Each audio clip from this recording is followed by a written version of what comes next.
Hello everyone, and welcome to the Saiyan What Ifs. So we are back with an interesting movie on what if Goku was the Witcher Saiyan who hunted demonic dragons. Goku x Yennefer x Kefla, The Witcher x Dragon Ball. But before we start, I just want to remind you to please subscribe to my channel and hit the like button if you enjoy my content.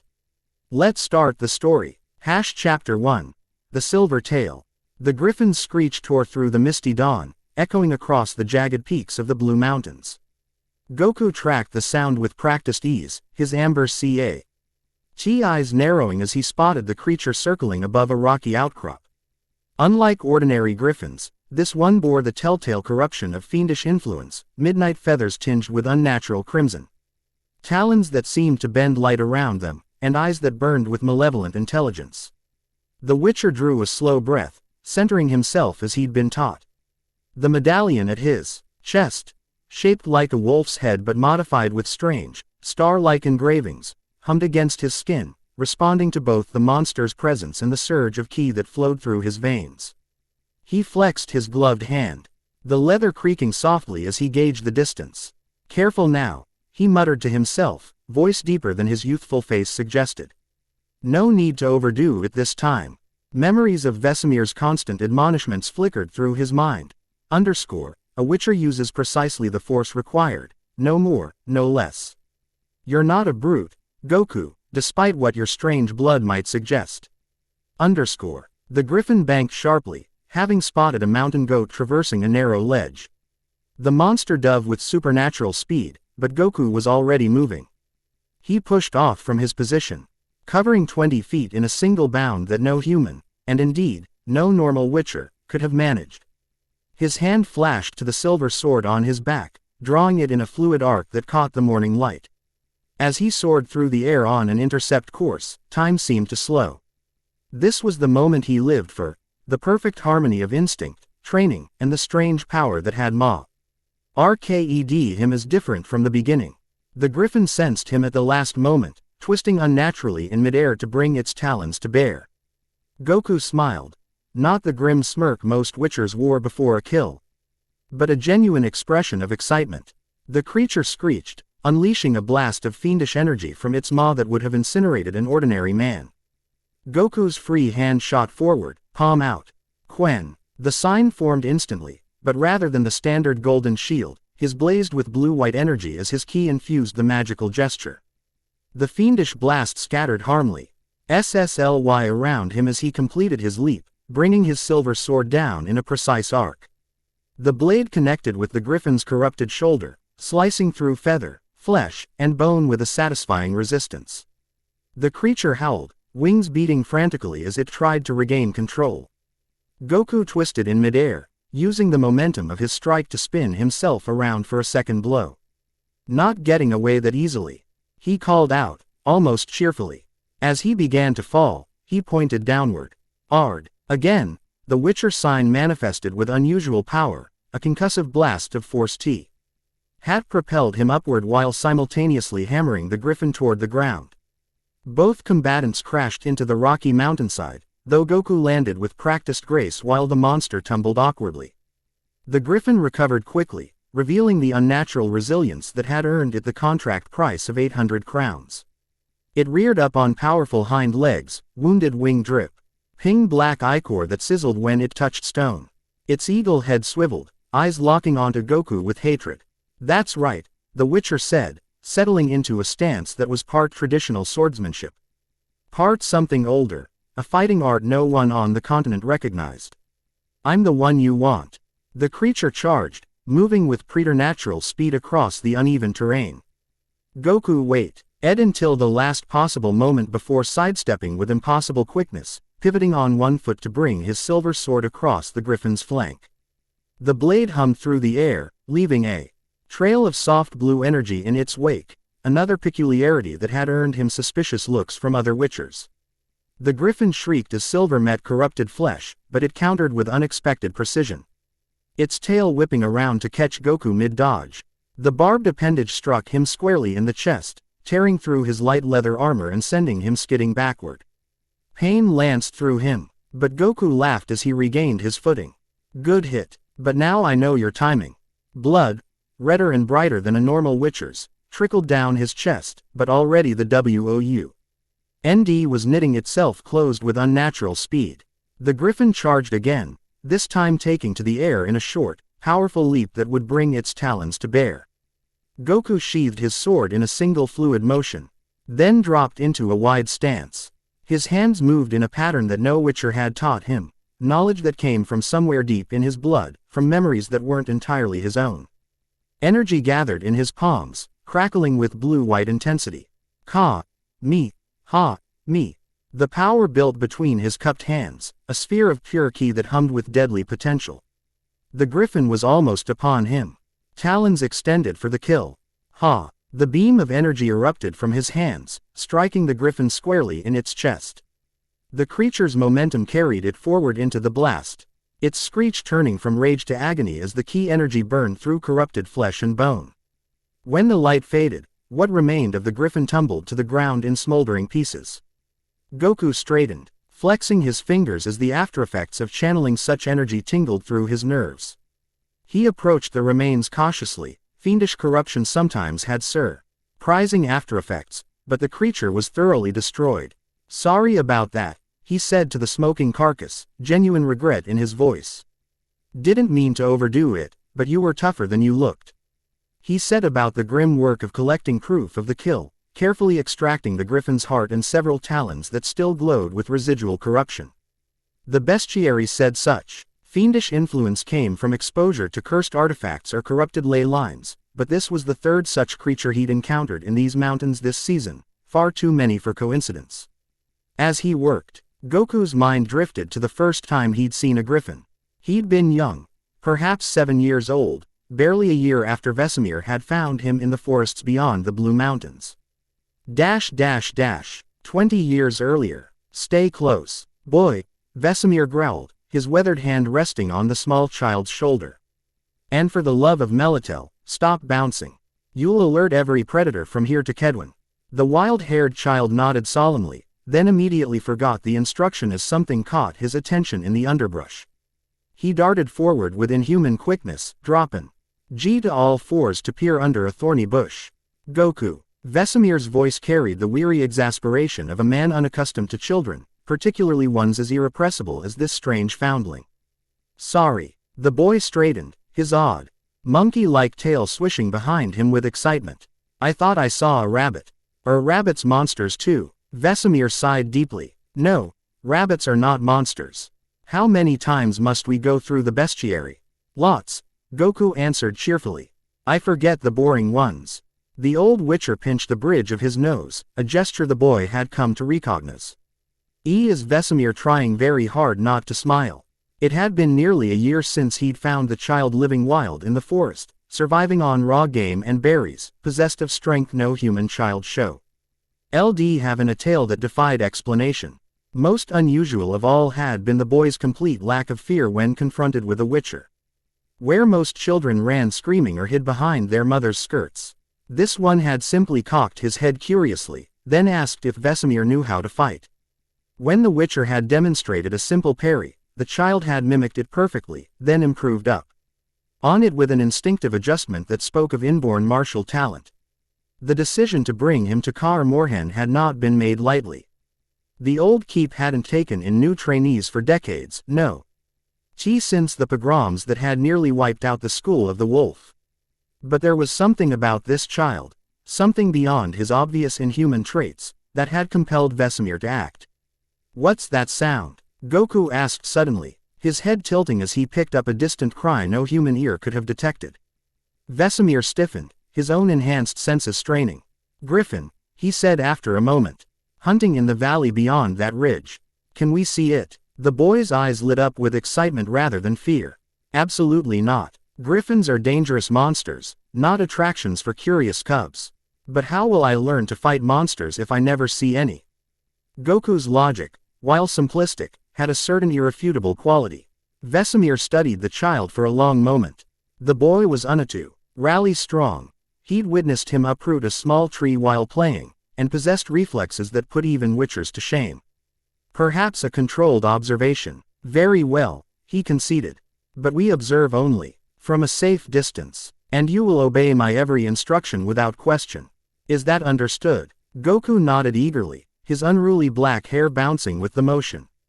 Yes, sir. They made their way carefully up the ridge, Vesemir occasionally correcting the boy's movement with a touch or quiet word.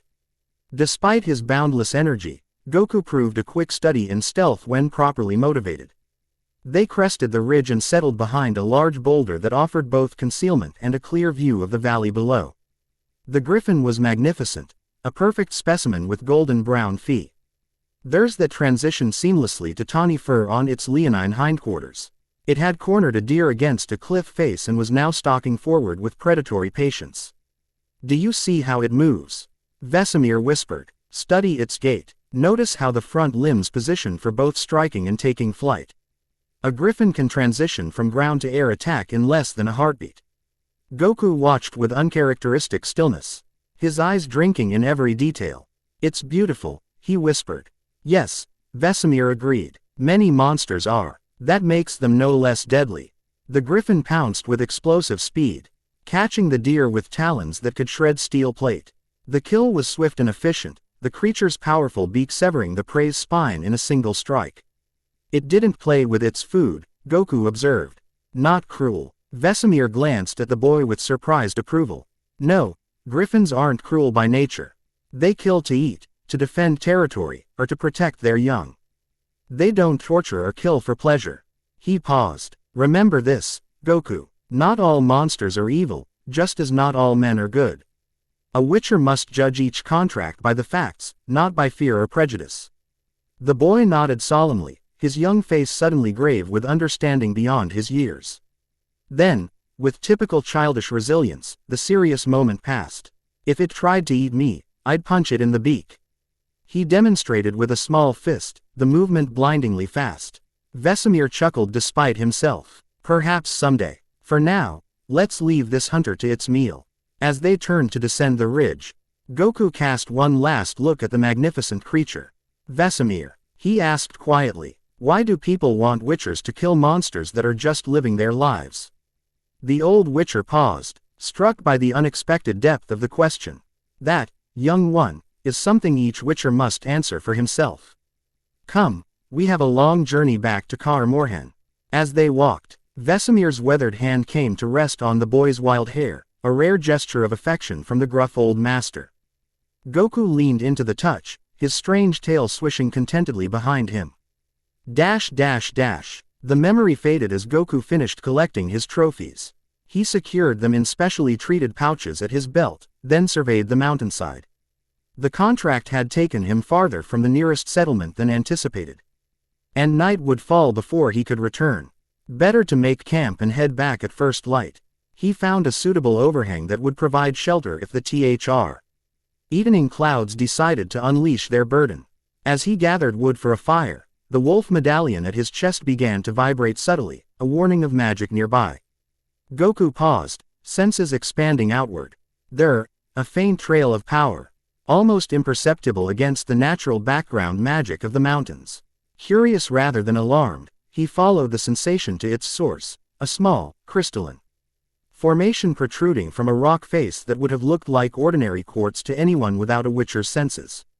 What are you doing out here?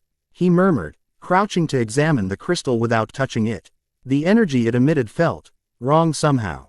Not necessarily evil, but discordant, as if it operated on principles foreign to the natural world.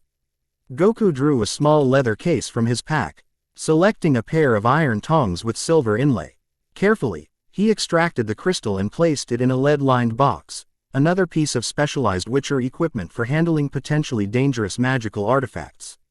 With the crystal secured, he returned to his campsite and quickly built a fire. As darkness fell, he prepared a simple meal of jerky supplemented with herbs and roots gathered during his trek. Witcher metabolism demanded substantial sustenance, and his particular physiology required even more. The night was quiet save for the occasional distant howl of a wolf, ordinary wolves. His medallion assured him, and the soft crackle of his fire. Goku leaned back against his pack, studying the stars that had begun to appear between breaks in the clouds. His contemplatio was interrupted by an unexpected sound, hoofbeats approaching rapidly along the mountain path. Goku rose smoothly to his feet, hand resting lightly on the hilt of his steel sword. Bandits were rare in these mountains, but not unheard of. The rider appeared around a bend in the path, pushing their mount harder than was wise on such treacherous terrain. As they drew closer, Goku recognized the blue and silver livery of Kedwen. Specifically the insignia of the Royal Messenger Service. He stepped into plain view, holding up a hand to hail the rider. The messenger reined in sharply, hoarse snort, ing and stamping as it came to an abrupt halt. "Witcher," the messenger called, relief evident in his voice. "Gods be praised, I've been searching these mountains for 2 days. Well, you've found me," Goku replied with an easy smile that few of his profession would have offered. "What brings a royal messenger so far from civilization?" The man dismounted, leading his tired horse toward the fire. He was young, perhaps 20, with the lean build and watchful eyes of someone who regularly traveled dangerous roads alone. "Urgent contract," he said, reaching into his satchel to produce a sealed parchment. "From Vengerberg, though it bears the mark of Kedwen as well. Unusual cooperation between the kingdoms, if you ask me." Goku accepted the parchment, noting the 2 seals, the black fowl. Khan of Edern pressed beside the 3 crowns of Kedwen. "Very unusual," he agreed, breaking the seals with his thumb. The message was brief but concerning. "To any witcher of the school of the wolf. Unnatural draconic entities have been sighted in the eastern reaches of the Pontar Valley, bearing corruption similar to fiendish influence but of unknown origin. Standard silver proves ineffective. 3 villages destroyed. Survivors speak of fire that burns cold and scales that shift like smoke. Asterisk. The court of Vengerberg offers 2,000 crowns for investigation and resolution. Asterisk. With urgency. Royal Mage Yennefer of Vengerberg. By authority of King Demavend III and King Henselt." Goku reread the message, brow furrowing. "Dragons. There haven't been confirmed dragon sightings in the northern kingdoms for over a century." The messenger shrugged. "I deliver the messages, Witcher. I don't write them." He hesitated. "Though I did hear tales from other couriers. Strange lights in the sky over Vengerberg. People disappearing. And a sorceress with violet eyes who can make hardened soldiers tremble with a glance." Yennefer of Vengerberg, Goku mused. He'd heard of her, of course. Our reputation extended far beyond Edern's borders, but their paths had never crossed. "Will you accept the contract?" the messenger asked, clearly hoping for an affirmative answer. He'd be well compensated for successfully delivering it to a witcher. Goku folded the parchment thoughtfully. Dragons that silver couldn't harm. Fire that burned cold. Such descriptions matched no known species, not even the rarest draconic variants documented in the bestiaries at Kar Morhen. "Yes," he decided, "I'll accept it." He reached into his pack and retrieved a small wooden token carved with the wolf's head insignia of his school. "Take this to Vengerberg as proof of acceptance. Tell them I'll arrive within a fortnight." The messenger looked relieved as he tucked the token away. "Will you need anything else, Master Witcher?" Goku waved off the formal address. "Just Goku. And no, nothing else." He gestured to the fire. "Rest here tonight if you wish. The path is treacherous in darkness." The young man nodded gratefully. "My thanks, Goku." He said the unusual name carefully, as if testing its sound. "I've not met many witchers, but I must say, you're not what I expected." Goku laughed, the sound surprisingly warm. "So I'm told, regularly." As the messenger tended to his horse, Goku returned his attention to the parchment. "Unnatural dragons impervious to silver." The description tickled something in his memory. Some fragment of lore from his training that he couldn't quite recall. He'd need to consult his notes once he returned to civilization. The night passed uneventfully, and at dawn, Goku and the messenger parted ways, the young man returning to Vengerberg while Goku headed toward the village of Howl, where the local alderman waited to pay him for the Griffin contract. Howl was a small logging settlement nestled in a valley between 2 mountain ridges. The war had largely passed it by, leaving its inhabitants poor but unburdened by the horrors that had befallen larger settlements. As Goku approached, children playing near the village edge spotted him and ran ahead, shouting the news of the Witcher's return. Unlike most places where his kind was met with suspicion and fear, the people of Howl greeted Goku with cautious respect. He'd rid them of a particularly vicious Leshen the previous spring, saving several woodcutters in the process, and had refused payment when he learned of the village's poverty. Such behavior was considered bizarre among witchers, but Goku had never been particularly concerned with convention. The alderman, a stocky man named Torvin with a magnificent gray beard, waited outside the village's only tavern. His face broke into a relieved smile at the sight of Goku. "The wild wolf returns," he called, using the nickname the locals had given him. "Successful, I take it." Goku nodded, retrieving one of the griffin talons as proof. "It won't trouble your hunters again. There's something strange happening in these mountains, though. That's the third corrupted creature I've encountered this season." Torvin's smile faded. Strange times indeed. Come, share a meal before you go. Least we can do." Inside the tavern, Goku was immediately overwhelmed by the delicious smells of fresh bread, roasted meat, and hearty stew. His witcher metabolism, enhanced further by his unique physiology, required enormous amounts of food. A fact the villagers had learned during his previous visit.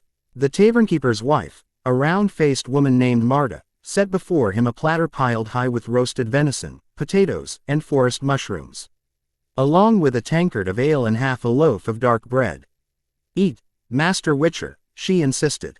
"You're still too thin." Goku grinned and dug in with enthusiasm that would have scandalized the refined courts of Vizima or Sintra. As he ate, Torvin placed a small pouch of coins on the table. 800, as agreed, the alderman said. "Would have been worth twice that to be rid of the beast." "This is more than enough," Goku assured him between bites. "The village needs its coin for winter preparations." Torvin studied him curiously. "You're a strange one, even for a witcher. Most of your kind would squeeze every crown from a contract." Goku shrugged, swallowing a mouthful of venison. "I have what I need. Food, equipment, the occasional bath." He grinned. "Besides, I enjoy the work." "Enjoy hunting monsters?" Torvin laughed incredulously. "Now I've heard everything." Their conversation was interrupted by a commotion outside, shouts of alarm and the pounding of hooves. Goku was on his feet instantly, hand moving to his sword as he strode to the door. A rider had collapsed in the village square, blood soaking his tunic. Villagers gathered around, unsure how to help. Goku pushed through gently but firmly, kneeling beside the injured man. "What happened?" he asked, already assessing the wounds with practiced eyes. The man's eyes widened at the sight of Goku's medallion.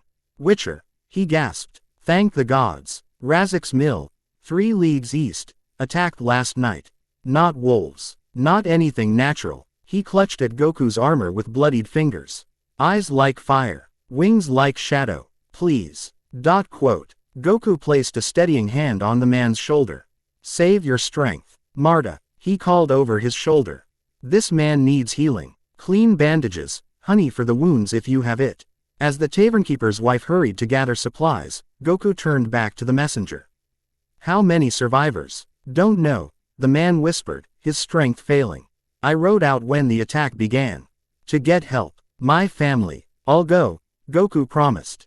"Right now." He stood, turning to Torvin. "Keep him comfortable. I'll return when I can." Without waiting for a response, he strode to the village edge, breaking into a run once clear of the buildings.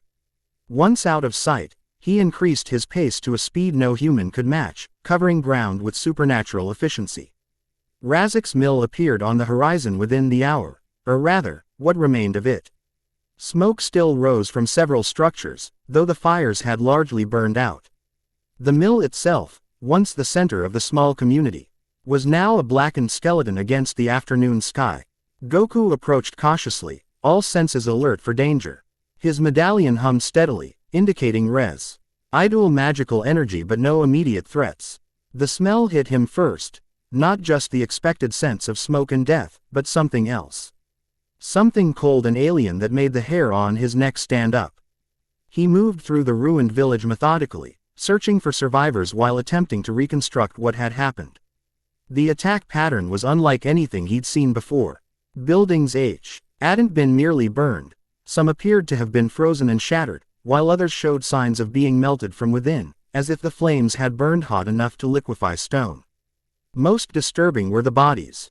Those he found had not been eaten or torn apart as would be expected in monster attacks.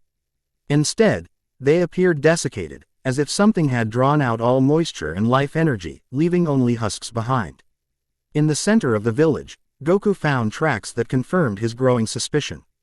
Large, reptilian prints marked the ground, but they appeared and disappeared at random, as if the creature had phased in and out of physical existence. At the center of the pattern, a perfectly circular area of ground had been transformed into a glass-like substance that radiated cold instead of heat. "Dragons that silver can't harm," he murmured, recalling the contract. This matched the description all too well. A faint sound caught his attention, breathing, labored but definitely human, coming from what remained of the village's small shrine. Goku moved quickly but carefully, pushing aside fallen timbers to reveal a young woman clutching a small child. Both were alive but injured, the woman having shielded the boy with her own body. "It's all right," Goku said softly, crouching to their level. "I'm here to help." The woman's eyes widened in fear at the sight of his inhuman eyes. But the child pointed excitedly. "A witcher, like in the stories." Despite the grim situation, Goku smiled. "That's right. Can you tell me what happened here?" As he spoke, he assessed their injuries. The woman had burns along her back and left arm, painful but not life-threatening. The boy seemed physically unharmed but was in shock. "It came from the sky," the woman whispered, her voice hoarse from smoke inhalation. "Not like a normal dragon. It kept changing.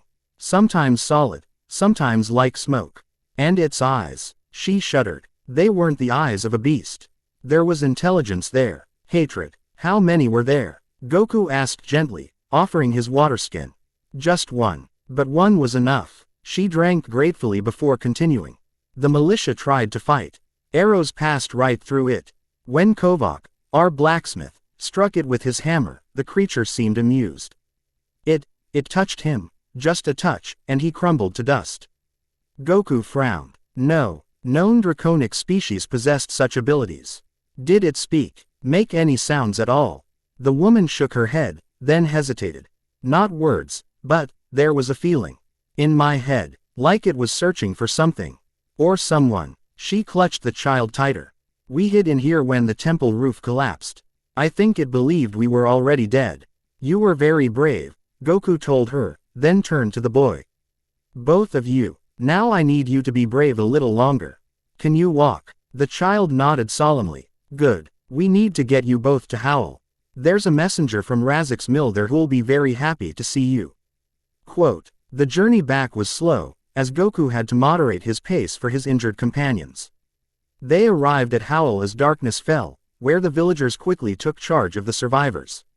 The messenger, who turned out to be the woman's brother, wept openly at the sight of them. Goku quietly declined offers of another meal or lodging. What he'd seen at Razak's mill troubled him deeply, and the contract from Vengerberg now took on new urgency. He needed to leave immediately.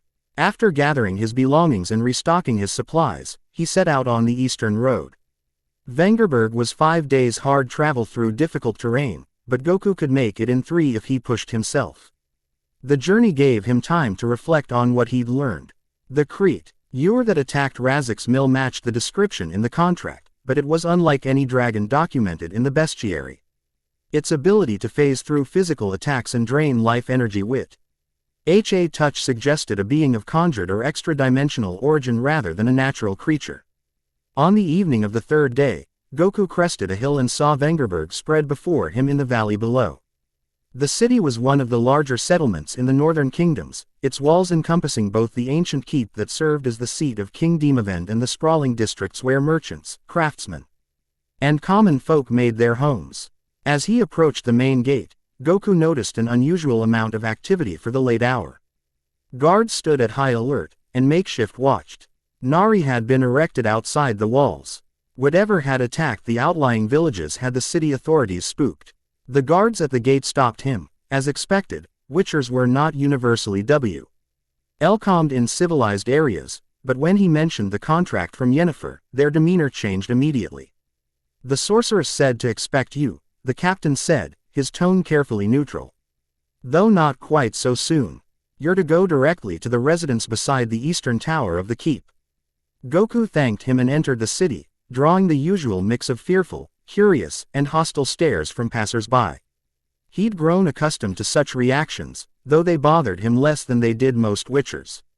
His unusual appearance, wild black hair that seemed to defy gravity, a face more open and expressive than the typical witcher's controlled mask, tended to confuse people who expected the grim, scarred visage of legend. The eastern tower was easy to locate, rising above the surrounding buildings with imposing grandeur.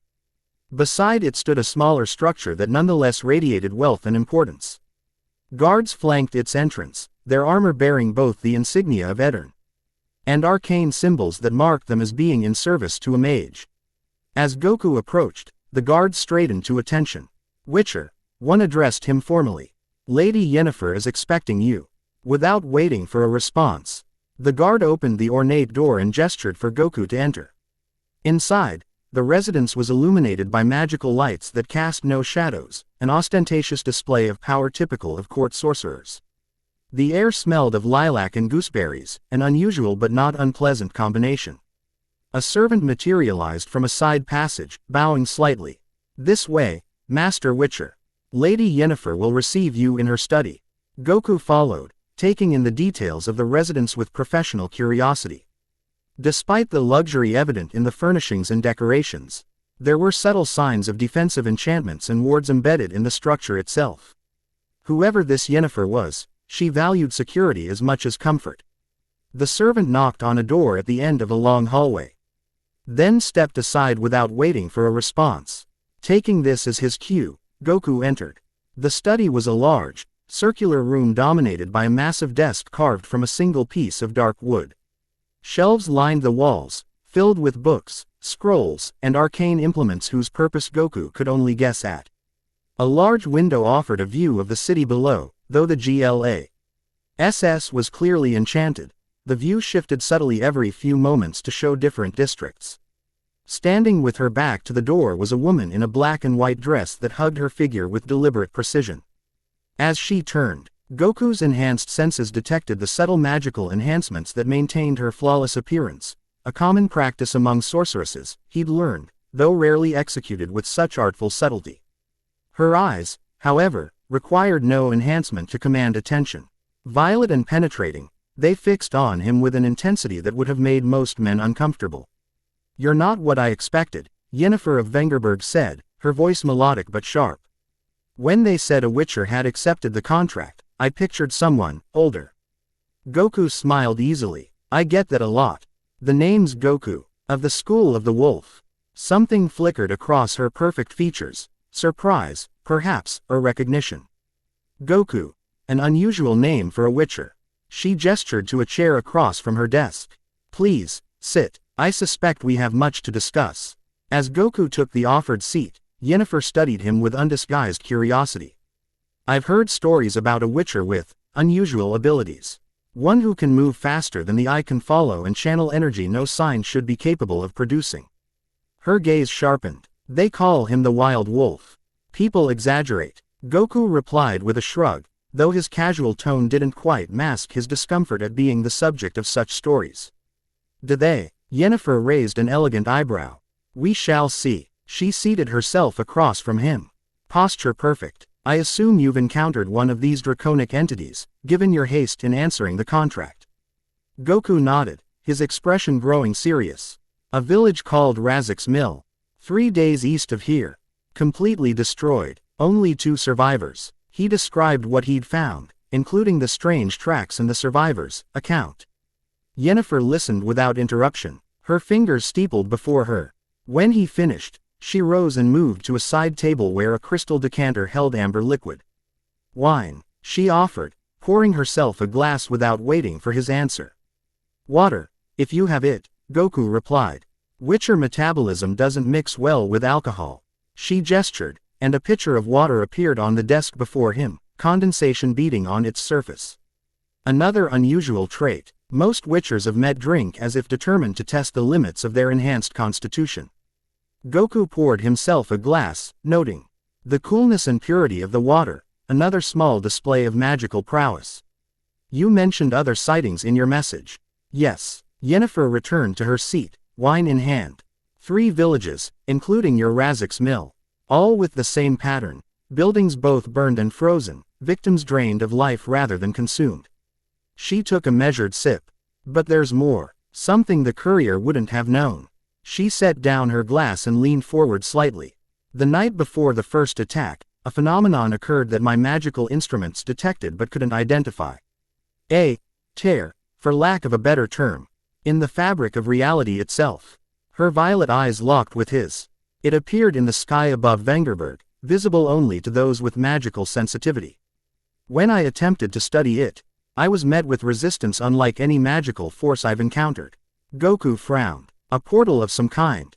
Perhaps, but not one created by any magic known on the continent. Yennefer rose gracefully, moving to a table covered with maps and diagrams. After the first attack, I began tracking unusual energy patterns.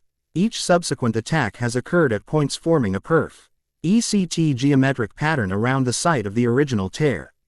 She indicated markers on the map, which indeed formed a precise pentagram with Vengerberg at its center. Whatever these creatures are, they're not acting on animal instinct. They're following a pattern, working towards something. Goku studied the map thoughtfully. The survivor mentioned feeling like the creature was searching for something. Or someone. Yes, that aligns with my theory. Yennefer traced the pattern with a slender finger. I believe these attacks are probes, tests of our defenses and attempts to locate something specific. She looked up at him. Or perhaps someone specific. The implication hung in the air between them. Goku's hand unconsciously moved to the wolf medallion at his chest, which had begun to vibrate subtly. Something's happening, he said, rising to his feet. Your wards. Yennefer was already moving, her hands weaving complex gestures as she reinforced the magical protections around the residence. It's too soon, she muttered. The pattern indicated the next attack would come tomorrow, at the earliest. A sudden tremor shook the building, rattling the crystal decanter and sending books tumbling from shelves.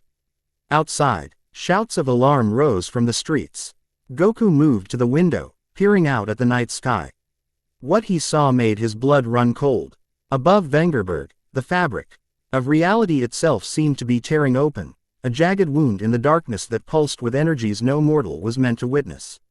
As he watched, something began to emerge from the rift, a sinuous serpentine form composed of both matter and energy, its scales shifting between solid obsidian and translucent shadow. It's here, he said simply, drawing his silver sword. The blade began to glow the same blue-white energy that had infused his signs during the griffin hunt. Yennefer joined him at the window, her face illuminated by the otherworldly light from above. For the first time since their meeting, he saw genuine concern in her violet eyes. That, she said quietly, is no dragon born of this world. As if in response to her words, the creature fully emerged from the rift, its massive form unfurling against the night sky. Wings like tattered shadow extended to blot out the stars, and eyes like burning coals surveyed the city below with ancient malevolence. Then it dove, and Vengerberg erupted into chaos. Goku was already moving, racing for the door with witcher speed enhanced by something more, something that sang in his blood and pushed him beyond normal limits. Wait, Yennefer called after him. You can't fight it alone. He paused at the threshold, glancing back with a grin that would have seemed reckless on anyone else. I'm not alone. You'll be there too, right? For a moment, surprise registered on the sorceress's perfect features. Then, unexpectedly, she laughed, a genuine sound at odds with her carefully controlled demeanor. Well then, wild wolf, she said, gathering magical energy that crackled around her slender form like lightning. Let's hunt. Together, they raced toward the unfolding disaster, an unlikely alliance of witcher and sorcerer. Against a threat neither fully understood. Above them, the dimensional rift continued to pulse ominously, a wound in reality that threatened far more than just one city's safety. As they reached the courtyard, the dragon, if such a term could even apply to this entity, unleashed a roar that was felt more than heard, a psychic pressure that sent ordinary humans to their knees. Goku staggered but remained upright, his unique physiology and witcher training allowing him to resist the worst of the effect. Yennefer faltered beside him, blood trickling from her nose as she fought against the psychic assault. With a gesture of defiance, she erected a magical barrier around them both, muffling the creature's influence. That's not a voice, she gasped. It's attempting to interface directly with our minds. Goku nodded grimly, feeling the strange pressure still trying to worm its way past his defenses. It's searching, he confirmed. Just like at Razak's mill. The entity circled lower, its massive form distorting as it moved, sometimes solid enough to displace air, other times insubstantial as mist. Guards fired arrows that passed harmlessly through it, while screaming civilians fled in all directions. We need to draw it away from the population, Goku said, eyes tracking the creature's movements. There's an empty field beyond the eastern gate. Yennefer nodded sharply. I can create a lure, something that will appear valuable to it. She hesitated. But I need to know what it's searching for. Goku made a split-second decision. Sheathing his sword, he dropped into the wide stance he'd used against the griffin, hands cupped at his side as energy began to gather between them. Whatever it wants, he said, power building in his palms, it can sense energy. Let's give it something it can't ignore. The blue-white key sphere grew between his hands, illuminating the courtyard with light that was fundamentally different from Yennefer's arcane energies.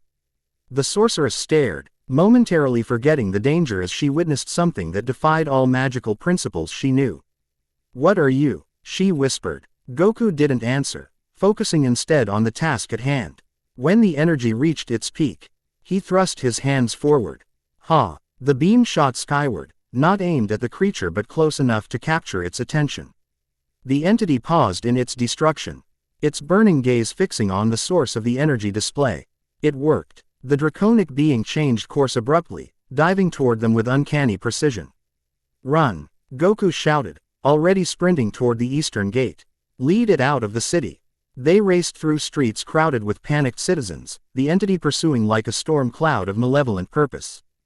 Guards scrambled to clear a path, recognizing the sorceress and understanding that whatever plan was in motion required their cooperation.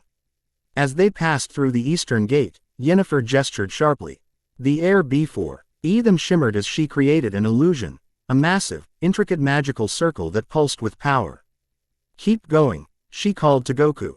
Get to the center of the field. I'll reinforce the illusion from there. They reached the open ground beyond the city walls, a flat expanse normally used for markets and festivals. Now empty in the darkness, it provided the battlefield they needed, away from innocent bystanders. Goku skidded to a halt in the center of the field, turning to face the approaching entity. It had slowed its pursuit, hovering above them with an air of cautious assessment that reinforced the intelligence behind its monstrous appearance. Yennefer reached his side, breathing hard from the sprint but with magic still crackling at her fingertips. It's examining the illusion, she said, trying to determine if it's what it seeks. What did you show it? Goku asked, not taking his eyes off the entity. A dimensional anchor point. At least, my best approximation of one based on theoretical texts.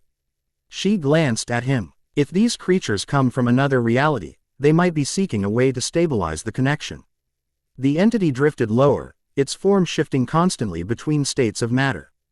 In the moonlight, Goku could see details he'd missed before, patterns within its scales that formed intricate, alien geometries, and a strange symmetry to its movements that suggested purpose beyond predation. It's not just a monster, he realized aloud. It's a scout. Before Yennefer could respond, the entity made its move. It plunged downward with impossible speed, passing through her illusion without hesitation and heading directly for them. As it approached, its form solidified, becoming tangible enough to interact with the physical world. Goku drew his silver sword in one fluid motion, channeling ki through the blade until it glowed with power. Get ready. The entity struck like lightning, its serpentine body lashing out with appendages that materialized from shadow. Goku met the attack with enhanced speed, his sword connecting with solid matter where moments before there had been only mist. The contact produced a sound like reality itself. Testing. A discordant screech that set teeth on edge. Where silver met otherworldly flesh, there was resistance, then yielding. The blade cut, but not deeply, and the wound leaked darkness rather than blood. Yennefer unleashed a barrage of magical attacks, each spell precisely targeted at weak points in the entity's constantly shifting form. Fire, ice, lightning, elemental forces bent to her will and hurled with deadly precision. The creature recoiled, more from surprise than pain, then counterattacked with renewed fury. It exhaled a stream of energy that was neither fire nor frost but someth. In between, a negation of existence itself that left nothing in its wake. Goku dodged with inhuman quickness, rolling beneath the deadly breath and coming up inside the entity's guard. He struck again, this time infusing his blade with even more ki, focusing it to a cutting edge that transcended physical limitations. This time, the sword bit deep. The entity shrieked, a sound that bypassed ears resonate directly in the mind, and lashed out with a tail that solidified from shadow at the last instant. The blow caught Goku square in the chest, sending him flying backward across the field. He twisted in midair, managing to land in a crouch that dug furrows in the earth as he skidded to a halt. Yennefer seized the opportunity, casting a binding spell that wrapped chains of magical energy around the wounded entity. For a moment, it seemed to work. The creature struggled against constraints that glowed with eldritch power. Then, with a pulse of otherworldly energy, it simply phased out of existence. Becoming insubstantial enough to slip through the magical bonds, it reformed above them, its burning gaze now fixed on Goku with terrible interest. "It's focused on you," Yennefer called, already weaving another spell. "Your energy, it recognizes something in it." Goku felt it too. A strange resonance between his ki and the entity's alien power. Not similarity, exactly, but compatibility. As if they were different expressions of the same fundamental force. The realization struck him with sudden clarity. "It's not searching for an anchor point," he shouted to Yennefer. "It's searching for compatible energy sources. For beings it can." He didn't finish the sentence. The entity dove again, this time ignoring Yennefer completely and focusing all its attention on Goku. Instead of attacking, however, it circled him rapidly, creating a vortex of shadow and energy that cut him off from the sorceress. Within this swirling cocoon, time seemed to slow. The entity's burning gaze met Goku's, and he felt the intrusion immediately, a foreign consciousness attempting to interface with his own. Images flashed through his mind, stars unlike any in Earth's sky, vast cities built from crystalline structures that defied physics, beings of pure energy moving between dimensions as easily as humans walked between rooms. And behind it all, a hunger, vast and ancient, seeking new worlds to consume. Goku fought back, not with physical strength but with the mental discipline Vesemir had drilled into him through years of training. He forced the alien presence back, protecting his core self while projecting a single powerful message. "You are not welcome here." The entity recoiled, surprised by the resistance. In that moment of hesitation, Goku acted. Drawing on reserves of ki that he rarely accessed, he channeled power not into his sword but into his entire body. Blue-white energy erupted around him in a blazing aura, pushing outward with explosive force. The cocoon of shadow shattered, the entity thrown back by the unexpected counterattack. Goku stood at the center of a crater formed by his energy release, his eyes glowing with the same power that surrounded him. "Yennefer," he called, not taking his eyes off the disoriented entity. "It's vulnerable when solid. We need to force it to maintain physical form." The sorceress understood immediately. With a complex gesture, she unleashed a spell that rippled through the air like heat distortion. "Area of forced coherence," she explained tersely. "It negates phase shifting within the affected zone. Limited duration. Make it count." The spell took effect just as the entity recovered from Goku's energy burst. It tried to shift back to its insubstantial state but found itself trapped in solid form, scales and sinew locked into physical reality. Goku didn't waste the opportunity. With a shout that channeled his ki into raw force, he launched himself at the creature, silver sword extended before him like a lance of judgment. The blade struck true, penetrating the entity's chest where something like a heart might be located. Goku pushed the sword deeper, pouring ki directly into the wound, not to destroy but purify, to burn away the corruption that allowed this being to exist in their reality. The entity thrashed in agony, its physical form beginning to destabilize despite Yennefer's spell. Cracks appeared in its obsidian scales, leaking light instead of darkness now, light that grew brighter as Goku's purifying energy spread through its system.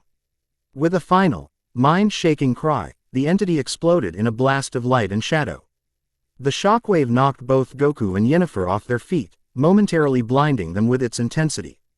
When Goku's vision cleared, Nothing remained of the entity but a fine crystalline dust that settled gently over the battlefield. His silver sword lay nearby, its blade etched with new patterns that seemed to shift when viewed directly. Yennefer picked herself up, adjusting her dress with an automatic gesture that seemed comically ordinary after the chaos they'd just experienced.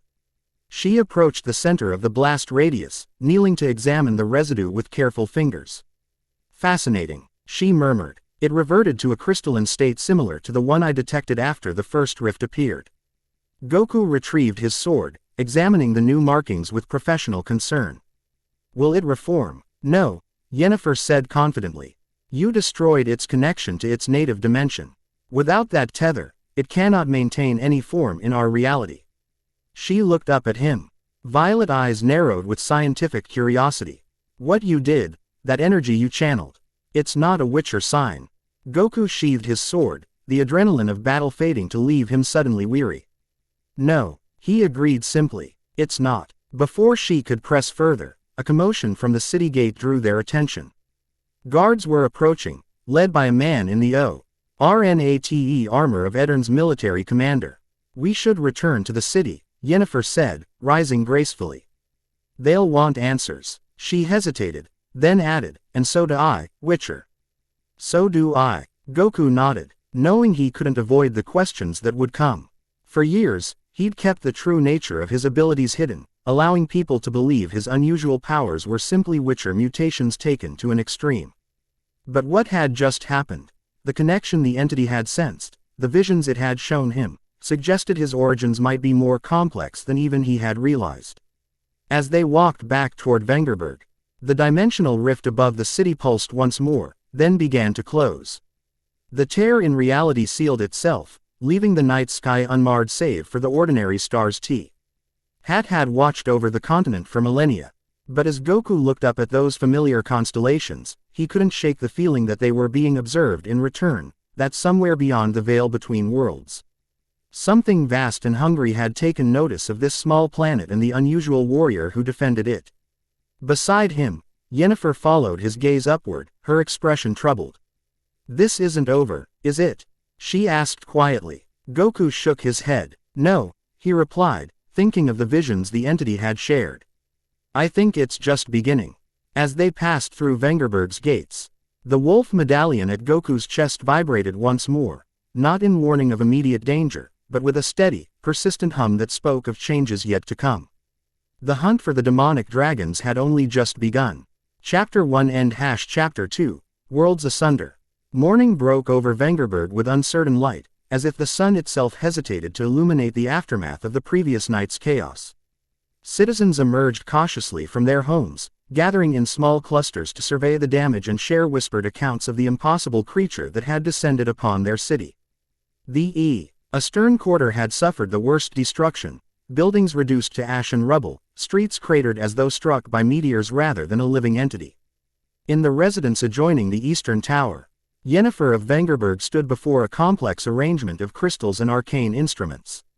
Her slender fingers moved with practiced precision, adjusting alignments and occasionally inscribing symbols that flared briefly before settling into the apparatus. Dark circles beneath her violet eyes betrayed her sleepless night, though nothing else in her immaculate appearance suggested fatigue. Goku watched from a respectful distance, seated cross-legged on the floor rather than in the ornate chair she had provided. The position, meditation stance, as Vesemir had called it, helped him sente himself after the previous night's battle. His Witcher armor lay nearby, damaged from the encounter with the draconic entity.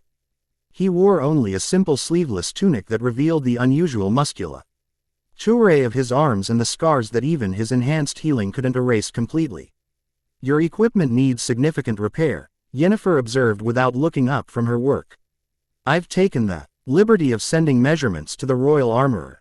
He'll fashion something suitable. That's really not necessary, Goku replied, rotating his shoulder to test the healing progress of a particularly nasty burn. I've patched my own gear for years. Yennefer made a dismissive sound. The royal treasury is funding this investigation. Consider proper equipment part of your contract. She adjusted a final crystal, then stepped back to observe the entire array. There. This should provide more accurate readings when the next rift appears. Goku unfolded himself from the floor with fluid grace, approaching the apparatus with undisguised curiosity. "You're certain another will open?" "Absolutely." She gestured to patterns forming in the central crystal, swirling energies that coalesced into geometric shapes before dissolving again. "The fabric between dimensions has been weakened. What we witnessed last night was merely the first significant breach, but the pattern of instability is increasing exponentially." Her violet gaze shifted to him, sharp with intelligence and tightly controlled frustration. "Which brings us back to our earlier discussion." Goku met her eyes without flinching. But his characteristic openness had been replaced by something more guarded. Since their return to the residence, Yennefer had questioned him repeatedly about his unusual abilities, questions he had deflected with the practiced ease of someone who had been avoiding similar inquiries for decades. "I've told you what I know," he said simply. "I was found as a child and raised at Kar Morhen. The trials affected me differently than other candidates." He shrugged. "Vesemir believed my unusual physiology was a mutation from before I was found." "A convenient explanation," Yennefer noted dryly. "And one that might satisfy peasants and nobles alike, but not a sorceress who has spent decades studying the principles of magical energy." She stepped closer, close enough that the scent of lilac and gooseberries enveloped him. "The energy you channel is fundamentally different from chaos, the force that powers our magic. It's internal rather than external, generated rather than harnessed." Her hand rose, not quite touching the center of his chest. "It flows from here, doesn't it? Not from the world around you, but from some reservoir within yourself." Goku's expression remained neutral, but the wolf medallion at his chest vibrated subtly, responding to Yennefer's magical probing or perhaps to his own elevated pulse. "Whatever I am," he said quietly, "whatever this power is, it helped us defeat that creature. Isn't that what matters?" Before Yennefer could respond, a sharp knock interrupted them. The door opened to admit a royal messenger, his face drawn with anxiety. "Lady Yennefer," he bowed hastily. "The king requests your immediate presence in the council chamber. Reports are coming in from the northern villages, strange lights in the sky, similar to what preceded last night's attack." Yennefer's expression shifted instantly from academic curiosity to focused determination. "Inform His Majesty I shall attend directly." As the messenger departed, she turned back to Goku. "This conversation isn't finished, Witcher." "Wouldn't expect it to be," he replied with a hint of his usual good humor. "Should I come with you to the council?" She considered for a moment, then nodded. "Your insights may prove valuable. But I suggest you retrieve your swords first. If another rift is opening, we may need to leave immediately." While Yennefer prepared for the royal audience, Goku gathered his weapons and what remained of his armor. The silver sword had been permanently altered by its contact with the interdimensional entity, strange, shifting patterns now etched into the blade that seemed to change when viewed from different angles. He'd cleaned it meticulously after the battle, finding that the crystalline residue had somehow bonded with the silver, enhancing rather than damaging its structure. As he secured the sword across his back, a sudden wave of dizziness struck him. The room tilted sideways, and unbidden images flashed through his mind, vistas of alien worlds. Faces of beings unlike any on the continent, and a terrible sensation of falling between realities. The vision lasted only seconds before receding, leaving him braced against the wall, breathing heavily. "What the hell was that?" he muttered, pressing his palm against his temple. His medallion vibrated violently, responding to something beyond normal magical detection. Whatever ion had formed between him and the entity last night hadn't been completely severed by its destruction. Composing himself, Goku joined Yennefer for the short walk to the royal keep. The sorceress glanced at him with narrowed eyes, noticing his slight pallor but choosing not to comment. They passed through corridors of increasing opulence until reaching the council chamber, a vaulted room where maps covered the central table and worried nobles clustered in small groups. King Demavend III of Edirne was a man of middle years with a meticulously groomed beard and the calculating eyes of a ruler. Ho had maintained his throne through political acumen rather than military might. He looked up sharply as they entered, cutting off a heated discussion with his military commander. "Lady Yennefer," he acknowledged. Then his gaze shifted to Goku. "And the Witcher who aided in last night's defense. Approach." They stepped forward, Yennefer offering a perfect curtsy while Goku inclined his head respectfully but without subservience. He had dealt with enough rulers to know that excessive deference was often perceived as weakness or insincerity. Your Majesty, Yennefer began, I understand there are reports of phenomena similar to what preceded last night's incursion. Indeed, Demavend gestured to a map where markers indicated several locations north of Vengerberg. Lights in the sky, strange atmospheric disturbances, livestock behaving abnormally, the same pattern we observed before that thing appeared above the city. He fixed Goku with a penetrating stare. My scouts report you destroyed the creature. How? Not alone, Goku corrected, nodding toward Yennefer. The sorceress created conditions that forced it to maintain physical form long enough for my silver sword to reach its core. A simplification, Yennefer interjected smoothly, but essentially correct. However, I believe what we encountered was merely a scout, a precursor to something larger. Murmurs of alarm rippled through the assembled nobles. Demavend silenced them with a raised hand. Can we expect more of these attacks? And can they be prevented? Yennefer stepped forward, commanding the room's attention with subtle magical authority that made her voice resonate perfectly in the vaulted chamber. What we face is not a conventional threat, Your Majesty.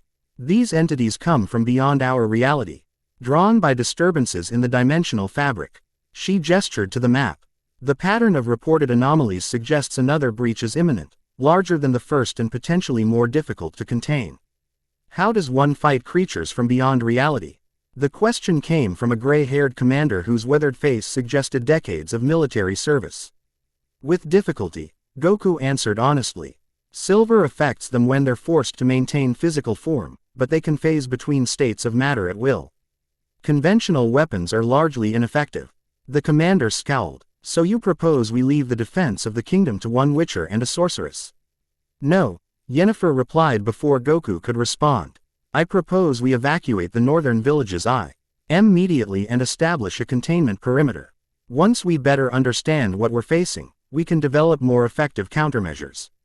Debate erupted among the council members, arguments about resources, logistics, and the political implications of abandoning territory, even temporarily. Goku's attention drifted from the proceedings as another wave of dizziness washed over him. This time, the vision was more specific, a tear in reality opening over a mountain valley, and something emerging that radiated power unlike the serpentine entity they had faced. He blinked back to awareness to find Yennefer watching him with intense focus, her political mask momentarily replaced by genuine concern. Another rift is opening, he said quietly, pitched for her ears alone. Soon. Within hours, not days. She didn't question how he knew, merely nodded and turned back to the council. Your Majesty, we must act immediately. I request authority to direct resources as needed to address this threat. Demavend studied her for a long moment, then shifted his gaze to Goku. Whatever he saw in the Witcher's unusual eyes seemed to decide him.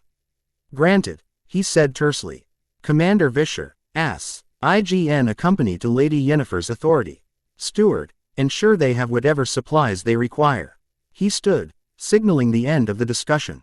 I expect regular reports. Do not allow another of these entities to reach populated areas. As the council dispersed to implement the king's orders, Yennefer drew Goku aside into a window alcove. What did you see? She demanded without preamble. Goku hesitated, then decided that concealment served no purpose. A vision. Another rift opening in the mountains north of here. Something coming through. Something different from what we faced last night. Different how? More powerful. More. He searched for the right word, coherent. Less alien, somehow. Yennefer's eyes narrowed. These visions, they're new, aren't they? A result of your contact with the entity. He nodded. It tried to interface with my mind during the battle. I resisted, but perhaps not completely. Or perhaps it succeeded in exactly the way it intended, she mused. Establishing a connection that would persist beyond its destruction. Goku frowned. You think it was deliberate? That it wanted to create a link? I think, Yennefer said carefully, that we understand far too little about what we're facing. She straightened. Decision made. We leave within the hour. I'll gather what we need from my laboratory. Meet me at the north gate with your equipment.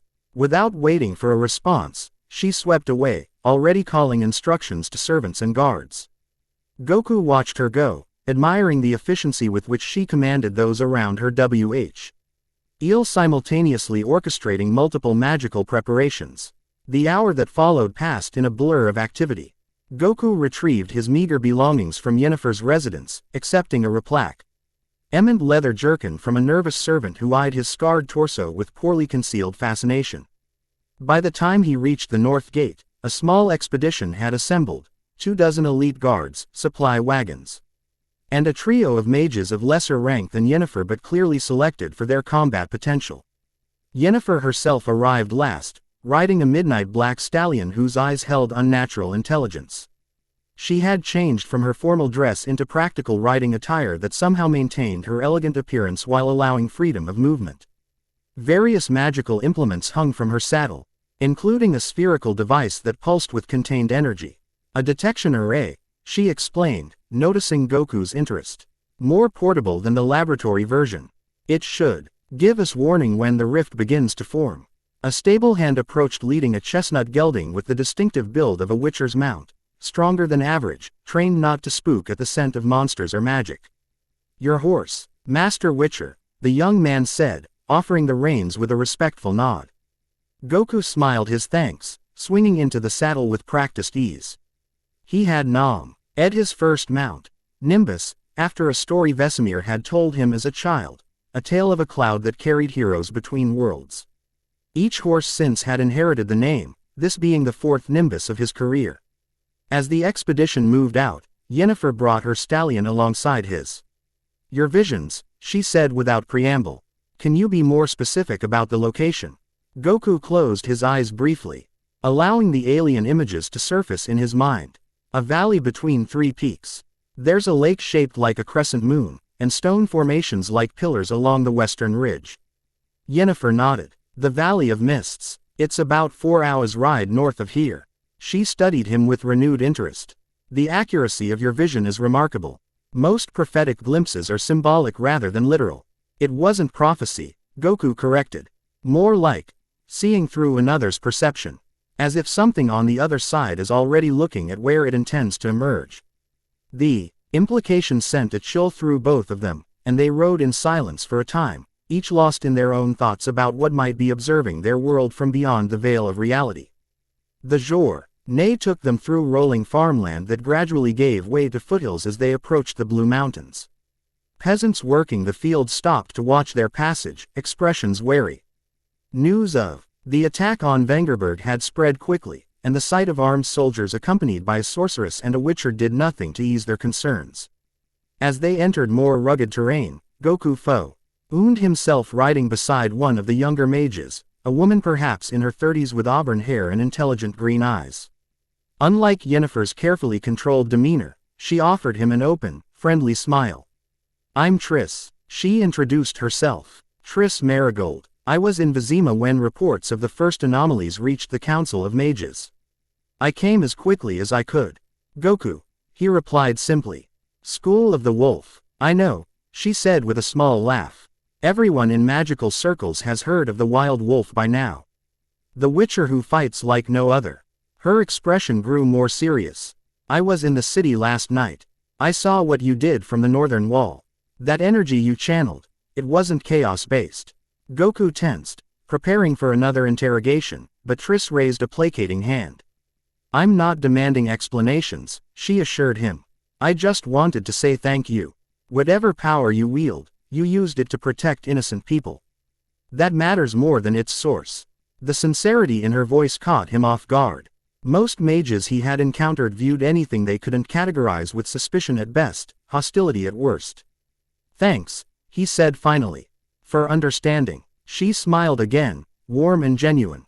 Understanding is my specialty. Empathy magic, primarily, though I've decent skill in healing as well. She glanced ahead to where Yennefer rode at the columns 4. Not as flashy as fire and lightning, but useful in its own way. I'd take a good healer over a combat mage any day, Goku replied honestly. In my line of work, survival often depends more on recovery than on avoiding injury entirely. Triss studied him with professional interest. Your regenerative capacity is remarkable, even for a witcher. I noticed it during the battle, wounds closing almost as they were inflicted. Before Goku could respond, a commotion arose from the forward scouts. One returned at a gallop, face pale beneath his helmet. Lady Yennefer. Iders approaching. Strangers from the valley. One claims to be a scholar with information about the anomalies. The column halted as Yennefer signaled for caution. Goku urged Nimbus forward to join her at the front, hand resting lightly on his steel sword. While the silver blade was designed for monsters, experience had taught him that human threats were often more immediate. Around a bend in the path came 3 riders. 2 were clearly hired guards, men with the weathered look of mercenaries who had seen their share of combat. The third, riding between them, was a young woman with blue hair tied back in a practical style. Wearing traveling clothes of unusual design and quality. Various pouches and instruments hung from her belt, and a leather satchel bulging with what appeared to be books and scrolls was secured to her saddle. "Halt," called the commander of Yennefer's escort. "Identify yourselves and state your business." The blue-haired woman reined in her mount, studying the assembled company with bright, intelligent eyes that showed curiosity rather than fear.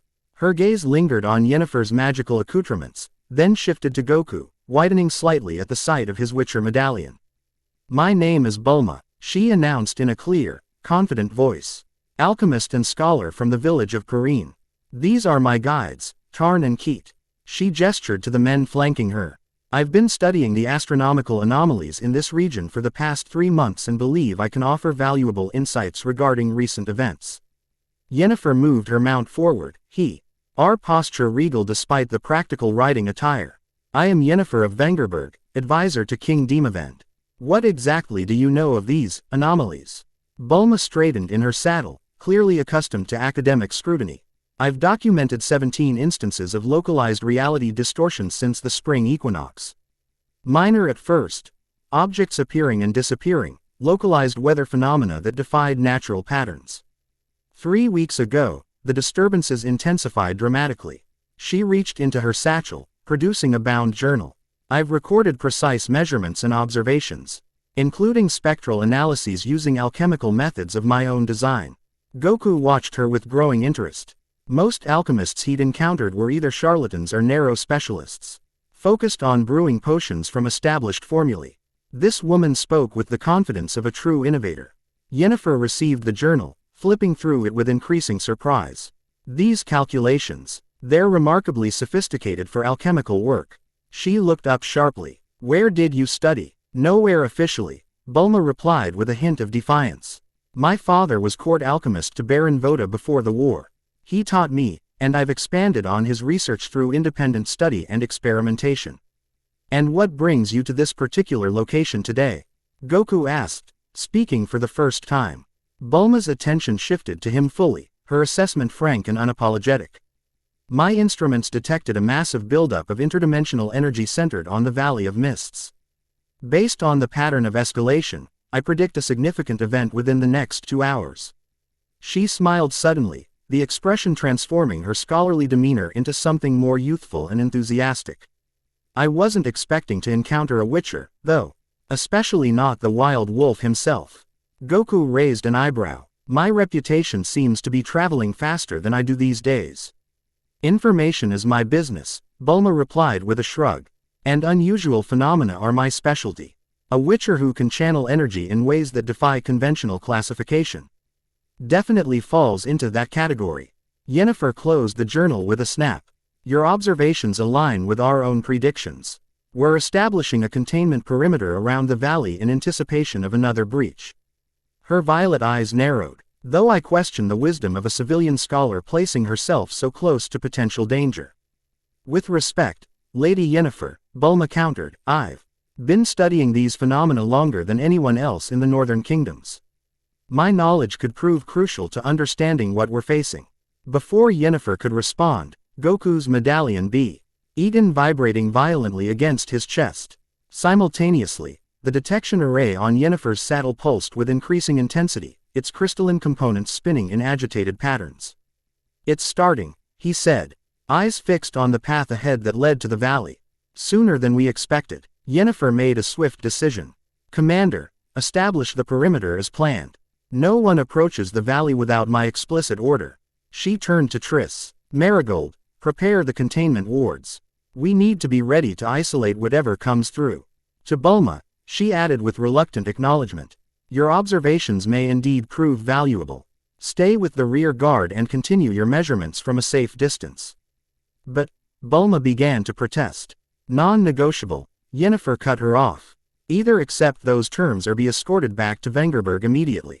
The blue-haired alchemist subsided, though the determined set of her jaw suggested compliance might be temporary. Goku dismounted, securing Nimbus to a sturdy tree. I'll scout ahead. If this is like the last incursion, conventional forces will be of limited use until we understand what we're dealing with.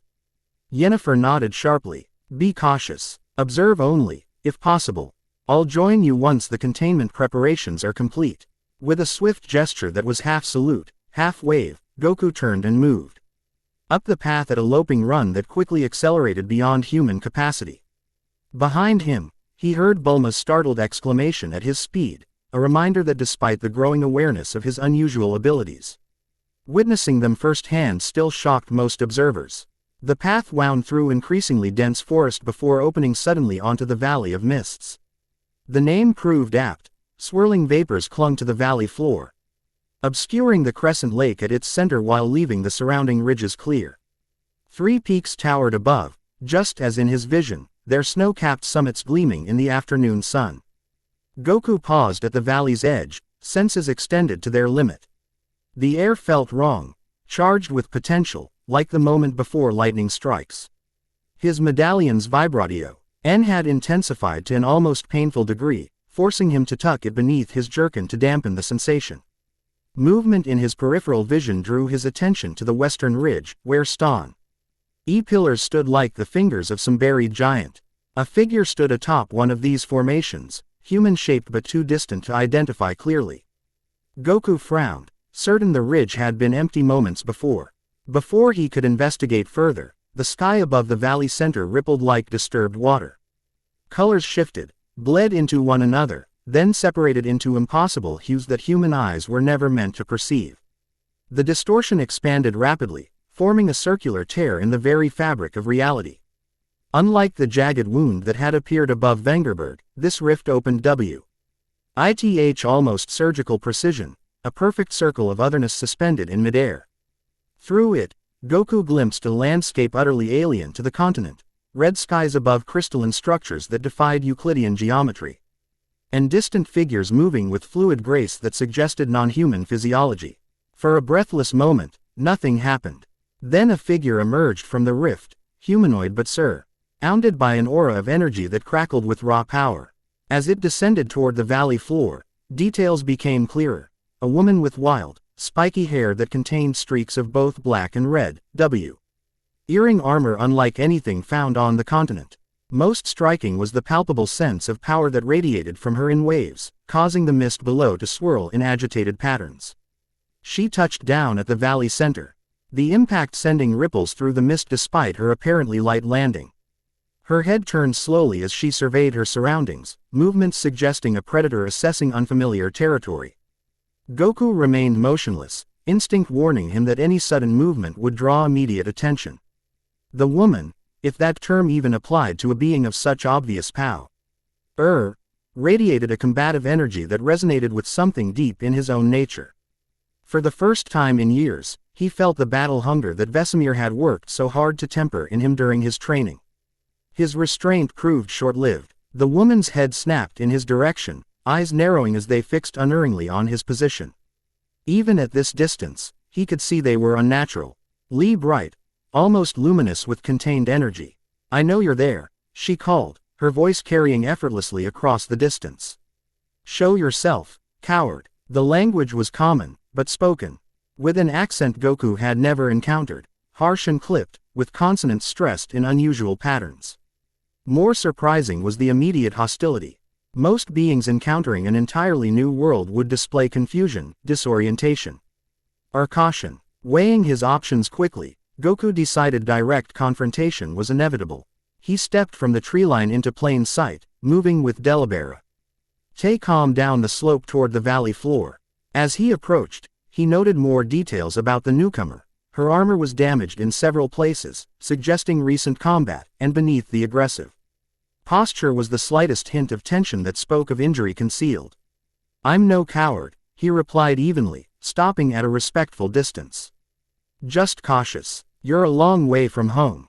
The man's eyes widened momentarily as she took in his appearance, focusing first on his face, then on the medallion now visible at his chest. "What are you?" she demanded, fists clenching at her sides. Energy crackled around her hands. Not magic as Yennefer would wield it, but something more primal, more direct. "You look Saiyan, but you stink of this world's energy." The term struck Goku like a physical blow. Saiyan. The word resonated in his mind, connecting to fragments of memory and instinct that had always existed beneath his conscious thoughts. His expression must have betrayed his shock, or the woman's lips curved in a predatory smile. "You don't even know what you are, do you?" she sneered. "Pathetic. A Saiyan raised among weaklings, corrupted by their softness." "I'm a Witcher," Goku replied, recovering his composure. "My name is Goku, and you are Kefla," she snapped, as if the name should mean something to him. When he showed no recognition, her scowl deepened. "Last true Saiyan warrior of Universe 6. And you're better in every way, half-breed." The insult missed its mark, as Goku had no context for her hostility. Instead, he focused on the practical concerns at hand. "The rift you came through." He gestured to the still open tear hovering above them. "Did you create it?" Kefla's expression shifted from contempt to something more complex, anger mingled with what might have been grief or frustration. "No. It appeared during my battle with the Destroyer's champion. I was pulled through against my will." Her eyes narrowed suspiciously. "But you know about the rifts. Are you responsible for the dimensional disturbances?" "No more than you are," Goku assured her. "We've been tracking anomalies for months. Last night, a draconic entity emerged from a similar rift above Vengerberg." Draconic. Kefla's attention sharpened. Scaled, serpentine, able to shift between physical states. When Goku nodded, she spat a curse in a language he didn't recognize. "Shadow dragons. Manifestations of corrupted wish energy. If they've found a way to cross dimensions, your reality is in serious danger." Before Goku could question her further, the medallion at his chest vibrated with renewed intensity. Above them, the rift pulsed ominously, expanding another few feet in diameter. The perfect circle became jagged at its edges, as if something was forcing it open beyond its natural parameters. "Something else is coming through," he warned, hand moving to his silver sword. Kefla's posture shifted instantly to a combat stance, her previous hostility toward him temporarily forgotten in the face of a potential greater threat. "If it's what I think it is, your little toy won't help," she said, nodding toward his sword. "These entities feed on negative energy, hatred, fear, despair. They're drawn to it across dimensions." The rift distorted further, its edges tearing like tissue paper. A massive clawed appendage thrust through, followed by a draconic head. It resembled the entity from Vengerberg but larger, more fully formed. Its scales shimmered with a deep purple iridescence that hurt the eyes to observe directly, and its movements had the fluid grace of something accustomed to navigating between realities. "Definitely a shadow dragon," Kefla confirmed grimly. "Omega class, judging by the energy signature." The creature emerged fully from the rift, its serpentine body coiling in midair as massive wings unfurled like tears in the fabric of reality itself. Unlike the scout entity Goku had faced previously, this dragon maintained a consistent physical form, less phantasmal, more concretely present in their reality. It surveyed the valley with eyes that glowed with malevolent intelligence, then fixed its gaze on Kefla with what could only be described as recognition. "You," it spoke, its voice a dissonant chorus that seemed to originate from multiple throats simultaneously. "The last Saiyan. How convenient to find you here, where your power cannot threaten the convergence." Kefla's response was immediate and explosive. With a shout of pure rage, she launched herself skyward, her body surrounded by a blazing aura of reddish gold energy.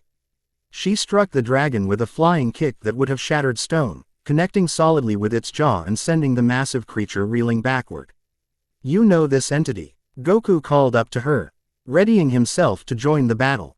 "It's the reason my universe is gone," she snarled, hands cupped at her side as energy gathered between them in a technique startlingly similar to Goku's own. Sin Shenron and his kind devoured everything, converted all matter and energy to corrupt dragon essence.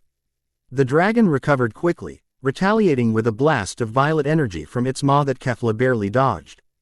The beam struck the valley floor, instantly transmuting the soil and rock into the same crystalline substance Goku had observed after destroying the scout entity. Fascinating, a voice remarked from beside him. Goku turned to find Yennefer standing there, violet eyes focused on the aerial battle with analytical intensity. She had approached without him noticing, a testam. And to both her magical stealth and his absorption in the unfolding conflict. The new arrival, she continued, her energy signature is remarkably similar to your own, though wilder, less disciplined. And significantly more aggressive in application.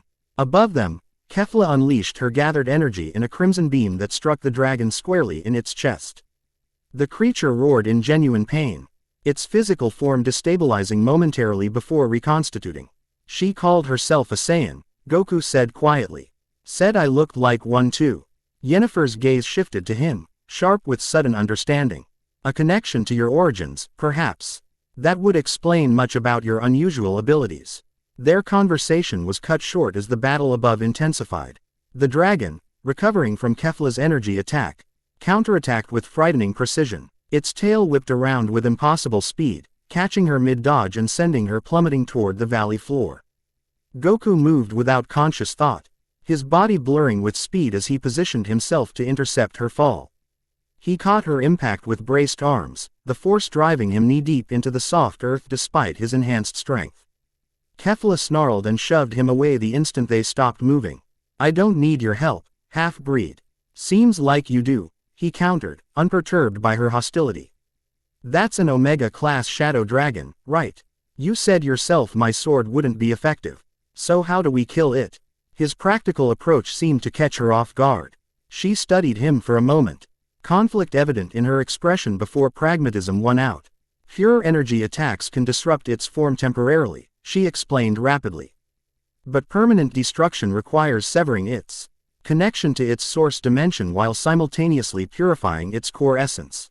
Convenient that we have both a dimensional expert and a purification specialist. Then, Yennefer interjected, epping forward with magical energy already gathering around her slender form.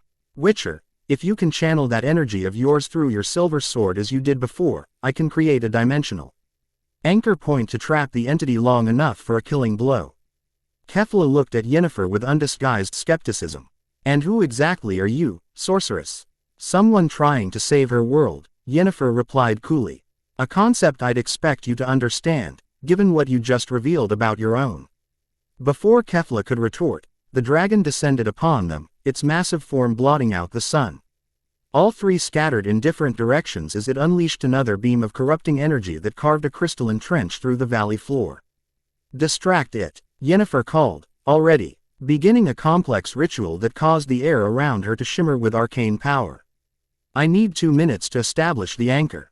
Goku nodded, drawing his silver sword as he moved to position himself between the dragon and the sorceress.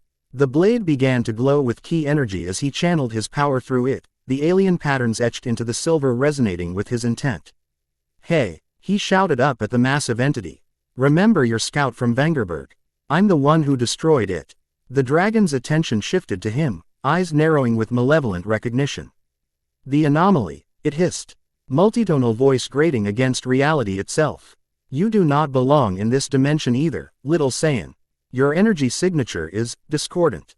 It dove toward him with surprising speed for something so massive. Goku waited until the last possible moment before leaping aside, slashing with his ki-enhanced blade as the dragon passed. The silver edge connected with scales that should have been impervious, cutting a shallow groove that leaked darkness rather than blood. The dragon roared in pain and surprise, twisting in midair to track him. Before it could reorient for another attack, a barrage of energy blasts struck it from behind. Kefla hovered above, hands extended as she fired beam after beam of crimson energy.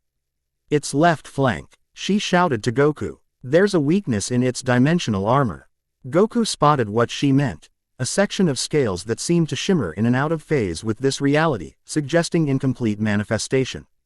He sprinted toward it, using a fallen tree trunk as a springboard to launch himself upward with superhuman agility. At the apex of his leap, he brought his silver sword down with all his strength, channeling ki through the blade until it blazed like a star. The edge struck the vulnerable spot perfectly, sinking deep into the dragon's flesh. The creature's scream transcended sound, manifesting as a psychic assault that drove lesser beings to their knees. In the distance, Goku was dimly aware of the Eternian soldiers clutching their heads in agony while Triss Marigold hastily erected magical barriers to protect them. He clung to the embedded sword as the dragon thrashed wildly, trying to dislodge him. Kefla continued her assault from above, each energy blast precisely targeted to keep the entity distracted without risking Goku's position. Yennefer, he shouted, sensing the sword beginning to loosen as the dragon's thrashing intensified. Now would be good. The sorceress stood at the center of a complex magical array that had appeared on the valley floor, her arms raised as she completed the final gestures of her spell. Violet energy surged upward in a perfect column, enveloping the dragon from below. The anchor is established, she called, strain evident in her voice. Strike now, while it's bound. Goku felt the change immediately. The dragon's movements became sluggish, constrained by Yennefer's magic that tethered it more firmly to their reality. He braced his feet against its scales and pushed the sword deeper, channeling more ki through the blade until it burned white hot. Above him, Kefla ceased her energy barrage, instead bringing both hands together in a stance that mirrored his own Kamehameha technique, though with subtle differences in finger positioning and energy flow. Move, she shouted as crimson energy gathered between her palms, growing in intensity until it outshone the sun. Goku wrenched his sword free and kicked away from the dragon's flank, twisting in midair to control his descent. The moment he cleared the creature's massive form, Kefla unleashed her attack, a devastating beam of pure energy that struck the wound he had created and bored straight through the dragon's body. The creature convulsed as the purifying energy coursed through its corrupted form, darkness leaking from 100 sudden cracks in its scales. Yennefer's anchor spell flared brighter, preventing it from escaping into the space between dimensions. Goku landed beside Yennefer, immediately noticing her exhaustion. Maintaining the anchor clearly required enormous magical effort. Without hesitation, he placed his free hand on her shoulder, channeling some of his ki into her depleted reserves. Yennefer gasped at the influx of foreign energy, her violet eyes widening in surprise before she adapted. Incorporating his power into her spell with impressive magical flexibility, the anchor strengthened, its violet light taking on the blue-white tinge characteristic of Goku's energy. Above them, the dragon made one final, desperate attempt to break free. It gathered what remained of its power for a devastating attack aimed directly at the source of the anchor spell. Darkness coalesced around its jaws, forming a sphere of pure negation that would annihilate anything it touched. Kefla saw the danger and acted without hesitation. She plummeted from above, her body becoming a missile surrounded by protective energy as she drove herself directly into the forming sphere. The resulting collision produced a concussive blast that knocked everyone in the valley off their feet. When Goku's vision cleared, he saw Kefla falling, her aura extinguished and her body limp. He moved with blinding speed, catching her before she hit the ground. This time, she didn't push him away, couldn't, as she teetered on the edge of consciousness. The dragon, meanwhile, was coming apart at the seams. Kefla's sacrifice play had disrupted its final attack and destroyed what remained of its dimensional coherence. With a sound like reality itself tearing, it collapsed inward, its massive form imploding into a singularity that winked out of existence, leaving nothing behind but crystalline residue that rained down upon the valley. The rift above pulsed once, twice, then began to close, slowly at first, then with increasing speed until it sealed completely, restoring the sky to its natural blue. Silence fell over the valley, broken only by the distant calls of soldiers checking on their comrades and the soft hiss of crystalline particles settling on the ground. Goku looked down at the unconscious woman in his arms. Up close, the similarities between them were undeniable, the same wild, gravity-defying hair, though hers contained red streaks among the black, similar facial structure despite more delicate features, and most telling, a ragged scar at the base of her spine where, he suspected, a tail like his own had once been. "Is she alive?" Yennefer asked, approaching unsteadily. The combined effort of maintaining the anchor spell and channeling Goku's foreign energy had left her drained, though she maintained her regal bearing through sheer force of will. Yes, Goku confirmed, feeling Kefla's steady pulse. Exhausted and injured, but alive. She took the brunt of that final attack to save us. Interesting, given her initial hostility, Yennefer observed. Shish. He studied the unconscious woman with clinical detachment. The resemblance between you is remarkable. If I didn't know better, I'd suspect a blood relation.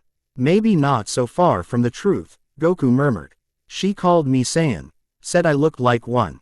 And when she used that energy attack, it was virtually identical to your technique, Yennefer finished for him. Yes, I noticed. Her gaze lifted to the sky where the rift had been. It seems the mystery of your origins may be more complex than either of us imagined. Their conversation was interrupted by the arrival of Triss Marigold, W. Ho hurried toward them with concern evident in her expression. The soldiers are recovering, she reported, though several may need more intensive healing later. The psychic backlash was significant. Her attention shifted to Kefla. Who is she, and what happened to the entity? Her name is Kefla, Goku answered. She came through the rift before the dragon appeared. As for what happened, he glanced at the crystalline residue still settling around them. We destroyed it, but not before learning that there are more where it came from. Triss knelt beside him, her hands already glowing. With healing energy as she assessed Kefla's condition. She's severely depleted, magically and physically. Similar to magical exhaustion in sorceresses, but the pattern is different. She looked up at Goku. Her energy signature resembles yours. So I've been told, he replied dryly. Further discussion was halted by the sound of approaching hoofbeats. Bulma appeared, riding hard toward them. Her two guards struggling to keep pace. She reined in sharply, dismounting before her horse had fully stopped, and hurried forward with scientific instruments already in hand. Extraordinary, she exclaimed, moving past them to examine the crystalline residue. The transmutation properties are unlike anything recorded in alchemical literature. She knelt, carefully collecting samples in small vials. And the energy readings are still active, definitely extra-dimensional in origin. She turned, noticing Kefla for the first time, and her eyes widened. Another survivor, and she looked between Kefla and Goku, noting the similarities immediately. Fascinating. The physiological resemblance suggests shared ancestry, yet subtle differences in bone structure and energy pattern indicate divergent evolutionary paths. Possibly parallel development in separate dimensional realities. Goku blinked at the rapid-fire assessment. You got all that just by looking. Bulma tapped the unusual monocle-like device she wore over one eye. My own design. It measures energy signatures and provides basic physiological analysis. She approached, adjusting the device as she studied Kefla more closely. She's from the same species as you. But there are significant differences in energy composition. More volatile, less stable. She needs medical attention, not scientific analysis, Triss interjected firmly. We should return to Vengerberg immediately. Agreed, Yennefer said, asserting control of the situation. Commander Vischer, prepare the men to move out. We'll take the dimensional Raveler to my residence for observation and recovery. As the soldiers organized their return journey, Goku carefully lifted Kefla onto Nimbus, securing her unconscious form before mounting behind her. Despite her earlier hostility, something protective stirred within him, a connection he didn't fully understand but couldn't deny. Yennefer approached on her black stallion, studying them with that penetrating violet gaze. We should discuss what we've learned, she said quietly. This shadow dragon mentioned a convergence. And your kinswoman spoke of her entire universe being consumed. Goku nodded grimly. I think this is just the beginning. If these entities can cross between dimensions at will, and if they've destroyed entire universes before, then our world may face a threat unlike any in recorded history. Yennefer finished. She glanced at Kefla. When she wakes, we'll need answers. About the Saiyans, about these shadow dragons, and about what exactly a convergence might entail. The return journey to Vengerberg was subdued, each member of the expedition lost in their own thoughts about what they had witnessed. Goku rode with Kefla secured before him, acutely aware of each subtle similarity between them, the way her energy felt familiar yet foreign, like a dialect of a language he had never been taught but somehow understood.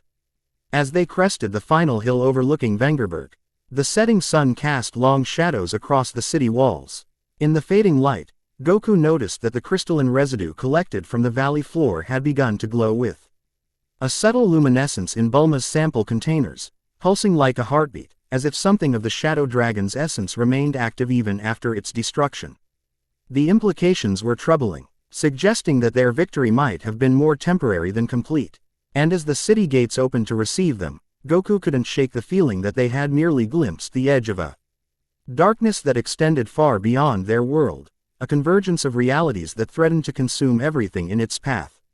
In his arms, Kefla stirred slightly, her face contorting in what might have been pain or remembered horror. Whatever she had witnessed in her own universe, whatever had driven her through the dimensional rift into their world, Goku suspected it was merely a preview of what awaited them all if the Shadow Dragons continued their incursion. The hunt had only just begun, and the true nature of their prey was still shrouded in mystery. Chapter 2 and Chapter 3, Blood of the Stars. Consciousness returned to Kefla in fragments. First sound, a low murmur of unfamiliar voices. Then sensation, soft linen against skin accustomed to the unyielding embrace of battle armor. Finally sight. As her eyes fluttered open to a ceiling of rough-hewn stone illuminated by candlelight that danced with an alchemist's precision, neither flickering nor smoking. She bolted upright, instantly alert despite the protest of healing wounds and depleted ki reserves. The room, luxurious by this primitive world's standards but austere compared to the crystalline chambers of Universe 6, was unfamiliar. A circular space dominated by a massive four-poster bed, walls lined with books and strange artifacts that hummed with rudimentary energy manipulation. "You're safe," came a female voice, measured and controlled. "Though I'd advise against sudden movements. Your recovery is still incomplete." Kefla's head snapped toward the speaker, the dark-haired sorceress from the valley, seated in a high-backed chair nearby. Violet eyes studied her with clinical detachment, though Kefla sensed a deeper curiosity beneath the professional demeanor. "Where am I?" she demanded, voice rough from disuse. "How long was I unconscious?" "My residence in Vangerberg. And 3 days." The sorceress, Yennefer, Kefla recalled, rose with fluid grace. "You expended a remarkable amount of energy destroying that entity. Had you been human, the effort would have killed you instantly." Kefla snorted, swinging her legs over the edge of the bed. "Saiyans aren't so fragile." She assessed her condition with Cetice deficiency, significant energy depletion but no permanent damage. Her armor had been removed, replaced with a simple linen shift that irritated her sense of dignity. "Where are my belongings?" "Being repaired," Yennefer replied, moving to a side table where a carafe and goblets awaited. "Your armor sustained considerable damage. Our finest smiths are attempting to replicate its unique metallurgical properties. With limited success." She poured a ruby-colored liquid, offering it to Kefla. "A restorative, herbs, fruit extracts, and a mild magical catalyst to accelerate energy regeneration." Kefla accepted the goblet with suspicious reluctance, sniffing its contents before taking a cautious sip.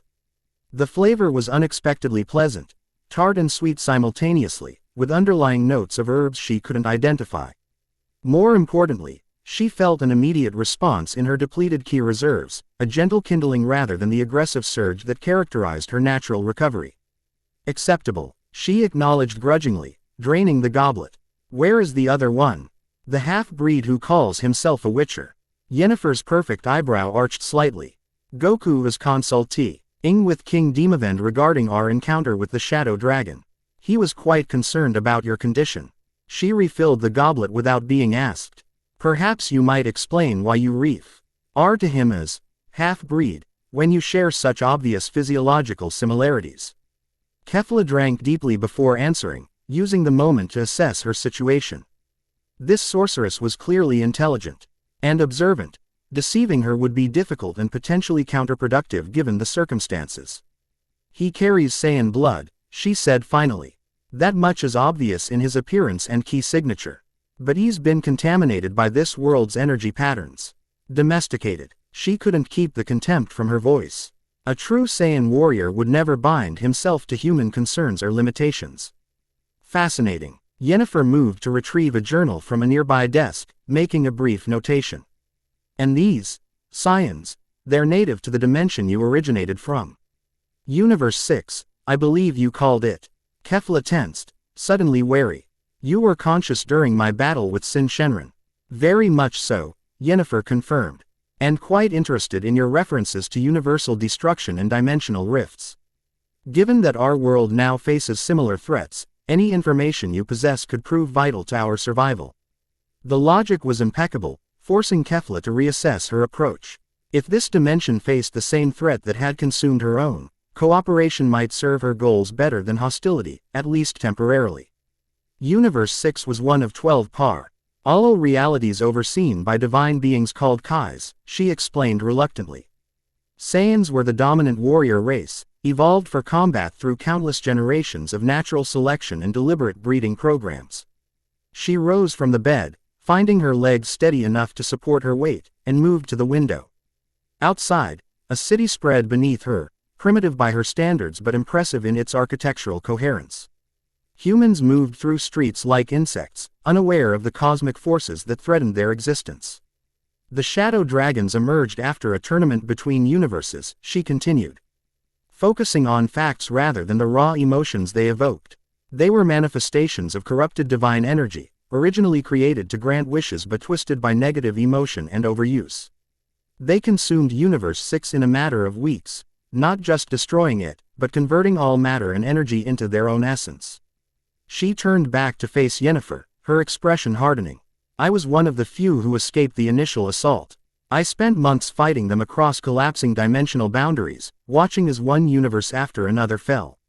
Until the final battle, when that rift opened. Yennefer studied her with renewed intensity. And you believe these entities have now targeted our dimension? I know they have, Kefla corrected. Sin Shenron doesn't leave survivors unless it serves a greater purpose. The scout entity your half-breed destroyed was merely testing your world's defenses. There will be more, each stronger than the last. Before Yennefer could respond, the chamber door opened to admit a woman with chestnut hair and a warm countenance that Kefla vaguely recognized from the valley battle. Forgive the interruption, she said, her gaze shifting curiously between them. Goku has returned from the palace with news. The king has called for a council meeting at sunset. She approached Kefla with professional interest. I'm Triss Marigold. I've been assisting with your recovery. Kefla nodded stiffly, unaccustomed to expressing gratitude. Your healing techniques are primitive but effective. Rather than take offense, Triss smiled. High praise. Coming from someone who survived an energy discharge that would have vaporized any mage on the continent. I'd be fascinated to learn more about your natural regenerative capabilities. Later, perhaps, Yennefer interjected smoothly. Where is the Witcher now? Speaking with Bulma in the laboratory, Triss replied. They've been analyzing the crystalline residue from the valley. Apparently, it's displaying some rather unusual properties. Kefla's attention sharpened. What kind of properties? Perhaps you should see for yourself, Yennefer suggested. If you're well enough to walk. Pride demanded an affirmative response, regardless of her actual condition. Of course, Yennefer gestured to a wardrobe across the room. You'll find clothing there. I took liberty of having garments prepared based on your measurements. When you're ready, join us in the laboratory below. As the sorceresses departed, Kefla examined the provided clothing with skeptical eyes. The materials were surprisingly acceptable, sturdy fabric reinforced at stress points, designed for freedom of movement rather than mere decoration. She dressed quickly, appreciating the practical design despite its primitive construction methods. The residence proved to be a multi-level structure of considerable size, its corridors adorned with artifacts of obvious magical significance. Kefla navigated by following the distinctive energy signature of the half-breed Witcher, a beacon of Saiyan ki contaminated by this world's magical essence, yet undeniably powerful in its hybrid vigor. The laboratory occupied the building's lowest level, a vast chamber carved directly into the bedrock beneath Vengerberg. As Kefla descended the final staircase, voices reached her enhanced hearing, the half-breed's distinctive tone. Deeper than his youthful appearance suggested, and a female voice that bubbled with intellectual enthusiasm. Definitely responding to specific energy frequencies, the woman was saying as Kefla entered. Look how it resonates when exposed to your key signature compared to standard magical energy. The speaker, a blue-haired woman bent over a complex arrangement of alchemical equipment, gestured animatedly to a crystalline sample suspended within a containment field.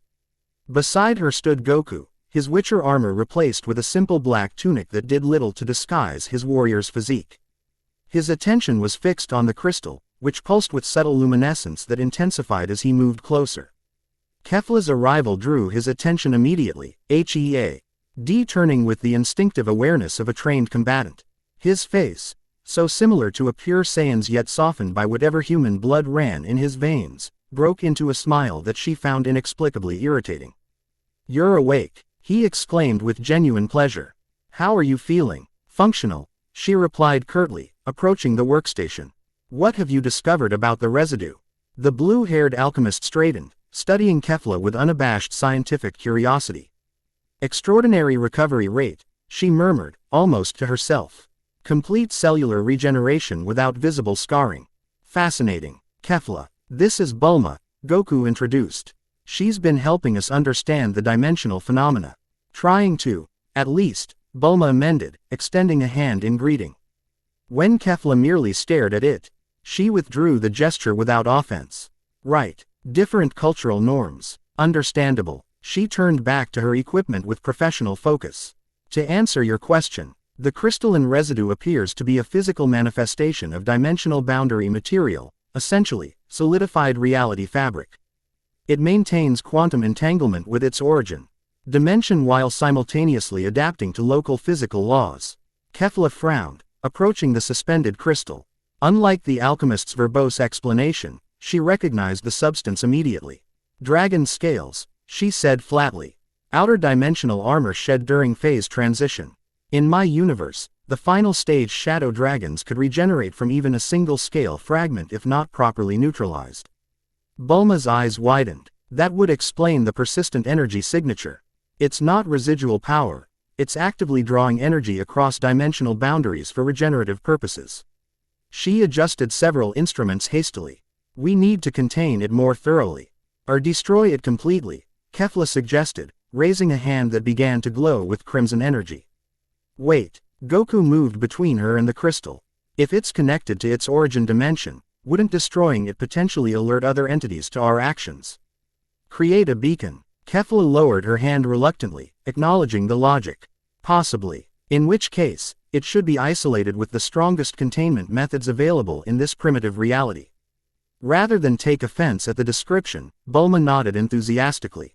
"I've been working on a hybrid containment system combining alchemical barriers with magical wards."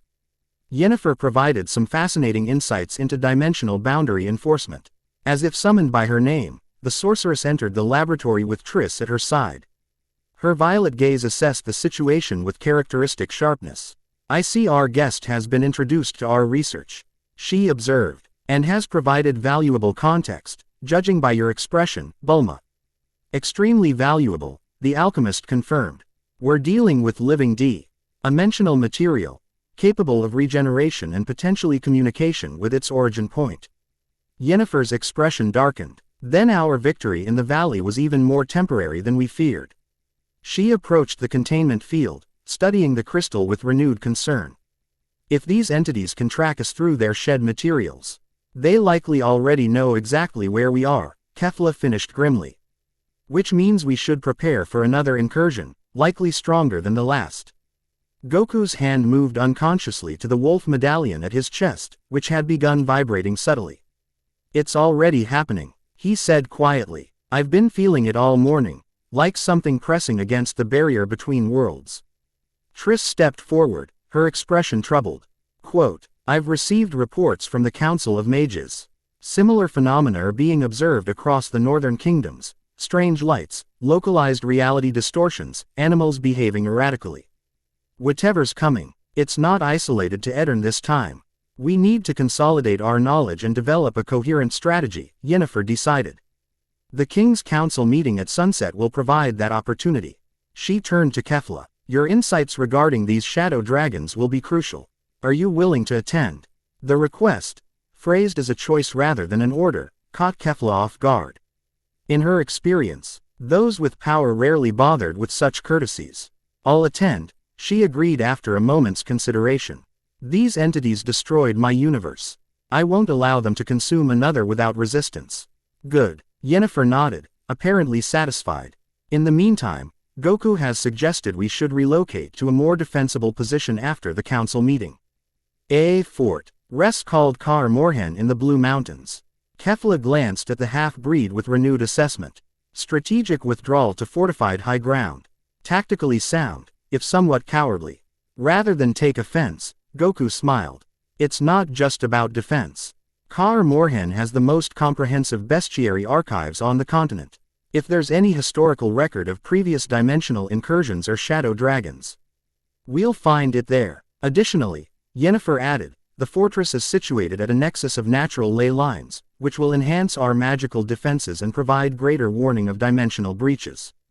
The logic was impeccable, forcing Kefla to acknowledge the plan's merits despite her instinctive preference for direct confrontation. Very well. This Kar Morhen I serve as a temporary base of operations. As the others continued discussing preparations, Kefla found herself studying Goku with grudging curiosity. Despite his contaminated bloodline and allegiance to this primitive world, he moved with the unconscious grace of a born warrior. His key signature, while different from pure Saiyan energy, pulsed with undeniable strength, raw potential shaped by D.I.'s discipline rather than the berserker fury that characterized traditional Saiyan combat styles. Most confusing was his demeanor, open and almost friendly, lacking the aggressive dominance displays that structured Saiyan's social interactions. Yet beneath that approachable exterior, she sensed a core of steel that had been tested in genuine combat, not merely training exercises. As if sensing her scrutiny, he met her gaze directly. Unlike most who encountered her intense stare, he neither flinched nor postured, instead offering a small nod of acknowledgement, one warrior recognizing another across cultural and dimensional divides. The gesture irritated her more than hostility would have. The Royal Council chamber of Vengerberg reflected King Demoven's practical nature, elegant without ostentation. Its circular design eliminating hierarchical seating arrangements that might inflame the notorious egos of his advisors. As twilight deepened outside tall windows, mage lights activated automatically, bathing the chamber in steady illumination that cast no shadows. Goku stood slightly apart from the main assembly, preferring the wall's support to the ornate chairs arranged around the central table. His Witcher armor had been partially repaired, though the royal armorer had incorporated some local styling that made him feel vaguely self-conscious. The silver wolf's head medallion at his chest hummed continuously now, responding to the increasing dimensional instability that even non-sensitive humans had begun to notice. Kefla positioned herself similarly on the chamber's opposite side, arms crossed in what he recognized as a defensive posture disguised as casual disinterest. Her Saiyan armor remained under repair, replaced by clothing that combined local materials with Desig N elements that accommodated her fighting style. Despite 3 days of healing, she radiated barely contained energy, a coiled spring seeking release. King Demoven entered without ceremony, his practical nature extending to court protocol. The assembled advisors, military commanders, and mages rose respectfully but without the elaborate obeisance other monarchs might demand. Yennefer and Triss, as magical advisors, were afforded positions of prominence near the king's seat. Let us dispense with formalities, Demoven began once all were seated. Our kingdom faces an unprecedented threat. T appears to be expanding beyond our borders. Lady Yennefer, summarize what we know. The sorceress rose with practiced grace, her black and white attire striking against the more colorful court dress of other attendees. 3 confirmed incursions of extra-dimensional entities have occurred within Edirne's borders, she began, her voice perfectly modulated to carry throughout the chamber without magical enhancement. Each more powerful than the last, each bearing characteristics consistent with what our visitor, she nodded toward Kefla, identifies as shadow dragons, manifestations of sea. Erupted divine energy from a parallel dimension. She gestured, and an illusion materialized above the table, a perfect representation of the dragon they had faced in the Valley of Mists, rotating slowly to display its anatomical features. These entities possess several capabilities that render conventional defenses ineffective, she continued. They can phase between physical and energy states at will, manipulate local reality to create conditions hostile to native life forms, and convert organic matter directly into crystalline structures that maintain connection with their origin dimension. Murmurs of concern rippled through the assembly. A gray-haired military commander, Vischer, Goku recalled from their expedition, leaned forward with a scowl. How does one fight such creatures? He demanded. Silver, steel, fire. What weaknesses do they possess? Yennefer gestured to Kefla. Perhaps our visitor from Universe 6 can best address this question, having fought them extensively before arriving in our dimension. All eyes turned to the Saiyan warrior, who straightened from her position against the wall. Unlike Yennefer's practiced court manners, Kefla approached the table with the direct intensity of a predator. Her gaze sweeping the assembly with barely concealed assessment of potential threats and weaknesses. Shadow dragons cannot be defeated by conventional weapons, she stated bluntly. Their physical form is merely a projection of their dimensional essence. To destroy one permanently requires severing its connection to its origin point while simultaneously purifying its core with sufficient energy to prevent regeneration. She pointed to the rotating illusion. The entity we faced in the valley was a Gamma-class shadow dragon, powerful, but nothing compared to what will follow. In my universe, the final stage Omega-class entities grew large enough to consume entire planetary systems, converting all matter and energy to their own essence. The chamber fell silent as the implications registered. Demaven's expression remained carefully neutral, though his knuckles whitened where they gripped the arms of his chair. You claim to have fought these creatures before they consumed your universe, he said, the final word clearly foreign to his understanding despite his evident intelligence. Yet you stand before us now. How did you escape? Kefla's expression darkened. I didn't escape. I was losing the final battle against Sin Shenron when the dimensional rift appeared. It pulled me through against my will, perhaps due to resonance between my energy signature and this world's. Or perhaps by the entity's design. Her gaze flicked briefly to Goku. The presence of another Saiyan in this dimension may have influenced the connection. Which brings us to another matter. Demaven noted, following her glance. Master Witcher, Lady Yennefer indicates that you and our visitor share a common origin, despite your apparent upbringing on the continent. Goku stepped forward, uncomfortable with the sudden attention but understanding its necessity. That appears to be the case, Your Majesty, though I have no memory of any world but this one. I was found as a child in the Blue Mountains by Vesemir of the School of the Wolf and raised as a Witcher. Yet your abilities exceed those of conventional Witchers, Demaven pressed. Abilities had seem remarkably similar to those demonstrated by our visitor. Key manipulation, Kefla interjected impatiently. The fundamental energy that flows through all living beings, but which Saiyans they evolved to channel consciously for combat applications. Your half-breed Witcher uses it instinctively, without proper training or understanding. Rather than take offense at her dismissive tone, Goku nodded.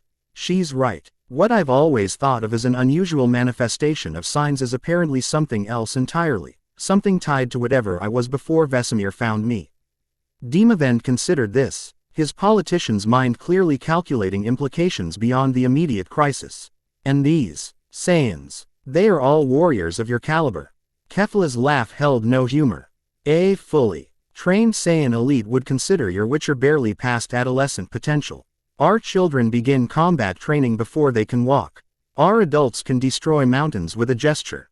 We evolved as the ultimate warrior species through thousands of generations of selective pressure and deliberate breeding. Her gaze swept the assembly with barely disguised contempt. Your civilization would have been conquered within days had a Saiyan battle group discovered this dimension during the expansion era.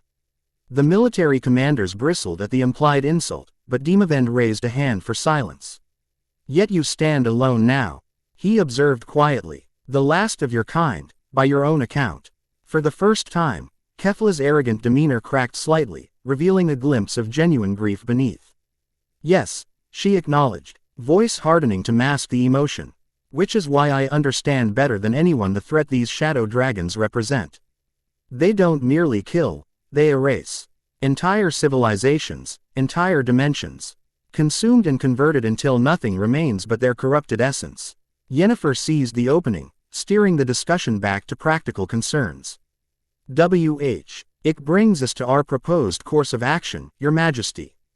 The dimensional breaches are increasing in frequency and intensity. Our best chance lies in consolidating our knowledge and resources at a location where we can better understand these entities and develop effective countermeasures. Kar Morhen, Demaven nodded. The Witcher Fortress. You believe its libraries may contain relevant information. The School of the Wolf maintains the most comprehensive bestiary on the continent, Goku confirmed. If there have been previous incursions of similar entities, even centuries ago, records would have been preserved. Additionally, Triss added, the fortress's remote location and natural magical defenses make it ideal for containing potentially dangerous research. We need to understand these crystalline residues better without risking populated areas. Demavend drummed his fingers thoughtfully on the table's polished surface. Logical arguments. Yet I'm reluctant to send my Kingdom's primary magical advisors and our most effective combatant against these entities so far from the capital. If another incursion occurs here, it won't, Kefla interrupted with absolute certainty. The shadow dragons are strategic hunters. They've identified the primary threats to their incursion. She gestured to herself, Goku, and the sorceresses, and will focus their next attack wherever we are located. By relocating to this fortress, you draw their attention away from your population centers. The king's eyes narrowed at her presumption, but he recognized the tactical logic. Very well, I authorize this expedition to Kar Morhen, with the understanding that you will establish reliable communication channels and return immediately should the situation here deteriorate. He turned to his military commander. Vischer, assign an escort of your best men. Ensure they understand the dangers involved.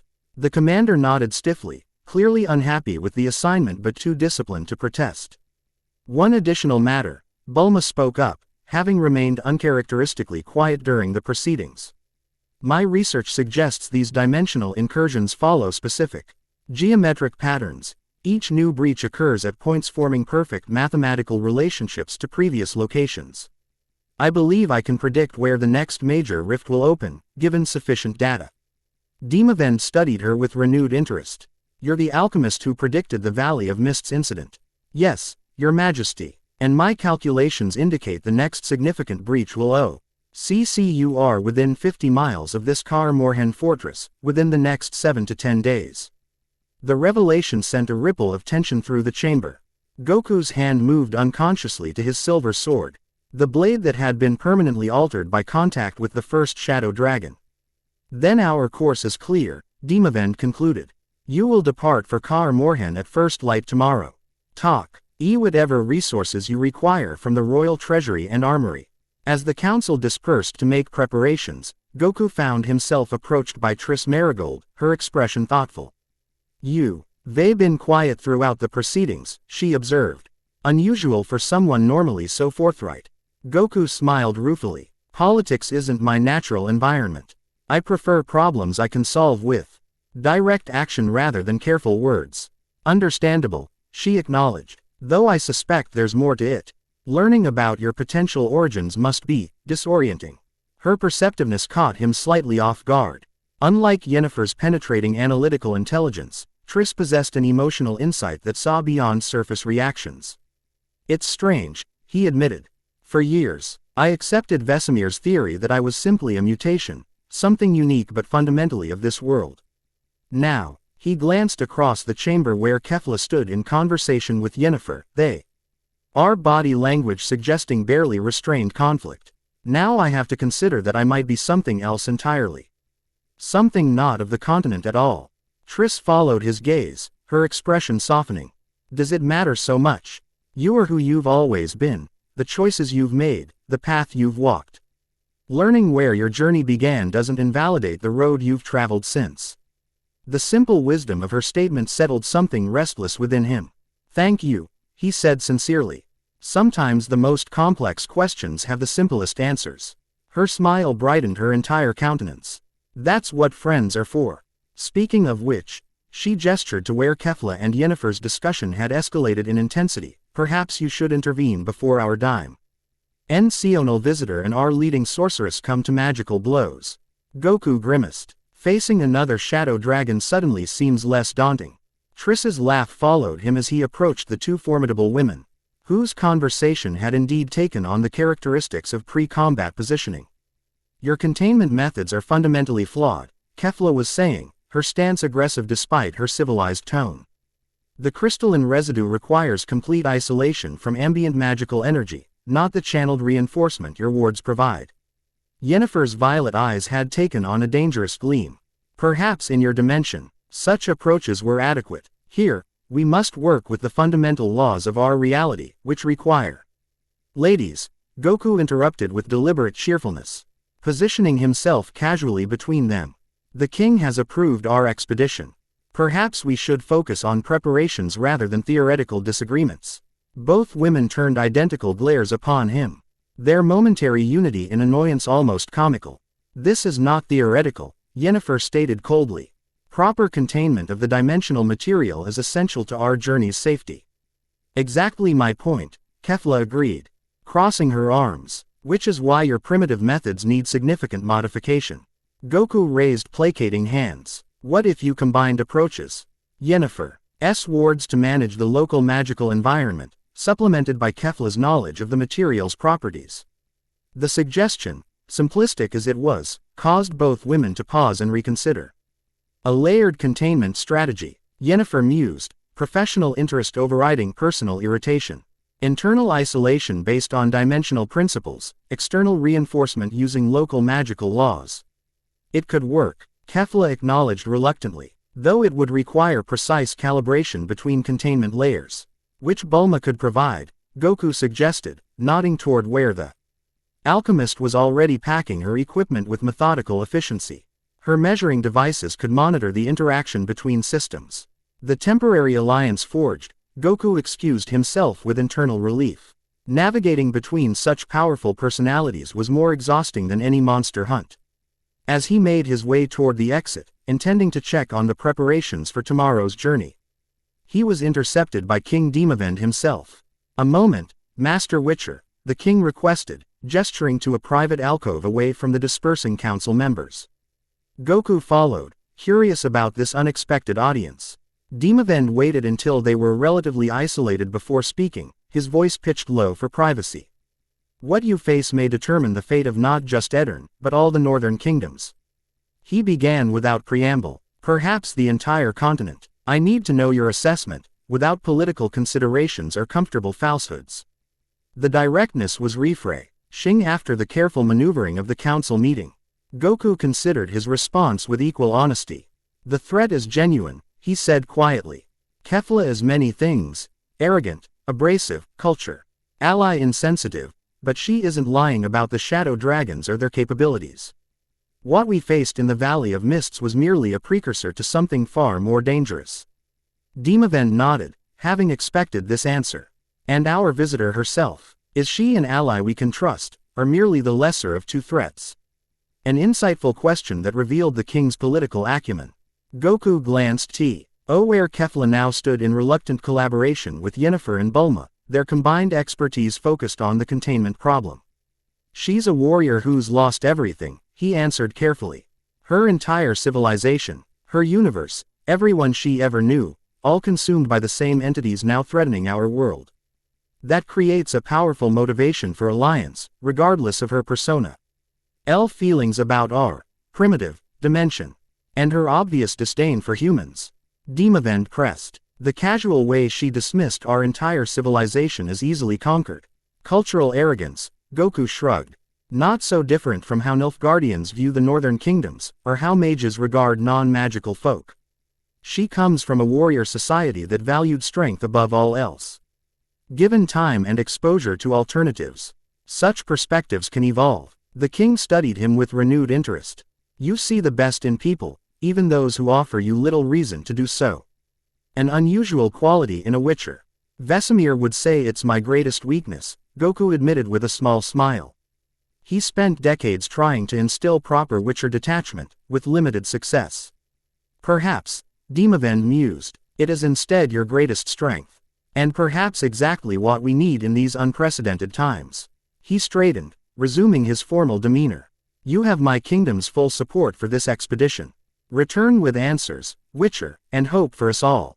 With a respectful nod, Goku took his leave, the weight of responsibility settling across his shoulders like a familiar cloak. As he exited the royal keep into the cool evening air, his enhanced senses detected a subtle wrongness in the atmosphere, a tension in reality itself that made his medallion vibrate with increasing urgency. Whatever came next, they needed to reach Kar Morhen quickly. The sanctuary of the ancient fortress had never seemed so essential, nor the journey so fraught with unknown dangers. Da. N broke over Vengerberg with unnatural brilliance, light refracting through atmospheric disturbances that created halos around the rising sun. The expedition assembled at the northern gate, a formidable company comprising royal guards, mages, scholars, and at its core, the unlikely alliance of witcher, sorceresses, alchemist, and Saiyan warrior. Goku surveyed their preparations with practiced efficiency, noting the reinforced wagons carrying Bulma's equipment and the magical containment vessel housing the crystalline samples. Yennefer had insisted on bringing a substantial magical library despite the added encumbrance, while Triss had prioritized healing supplies and protective amulets for the guard contingent. Kefla stood slightly apart, her posture reflecting impatience with what she clearly considered excessive preparation. Her Saiyan armor had been partially restored, supplemented with locally crafted pieces that awkwardly mimicked the original design. At her insistence, she wore no cloak despite the mountain chill they would soon encounter, another statement of her physiological superiority that did little to endear her to the human soldiers.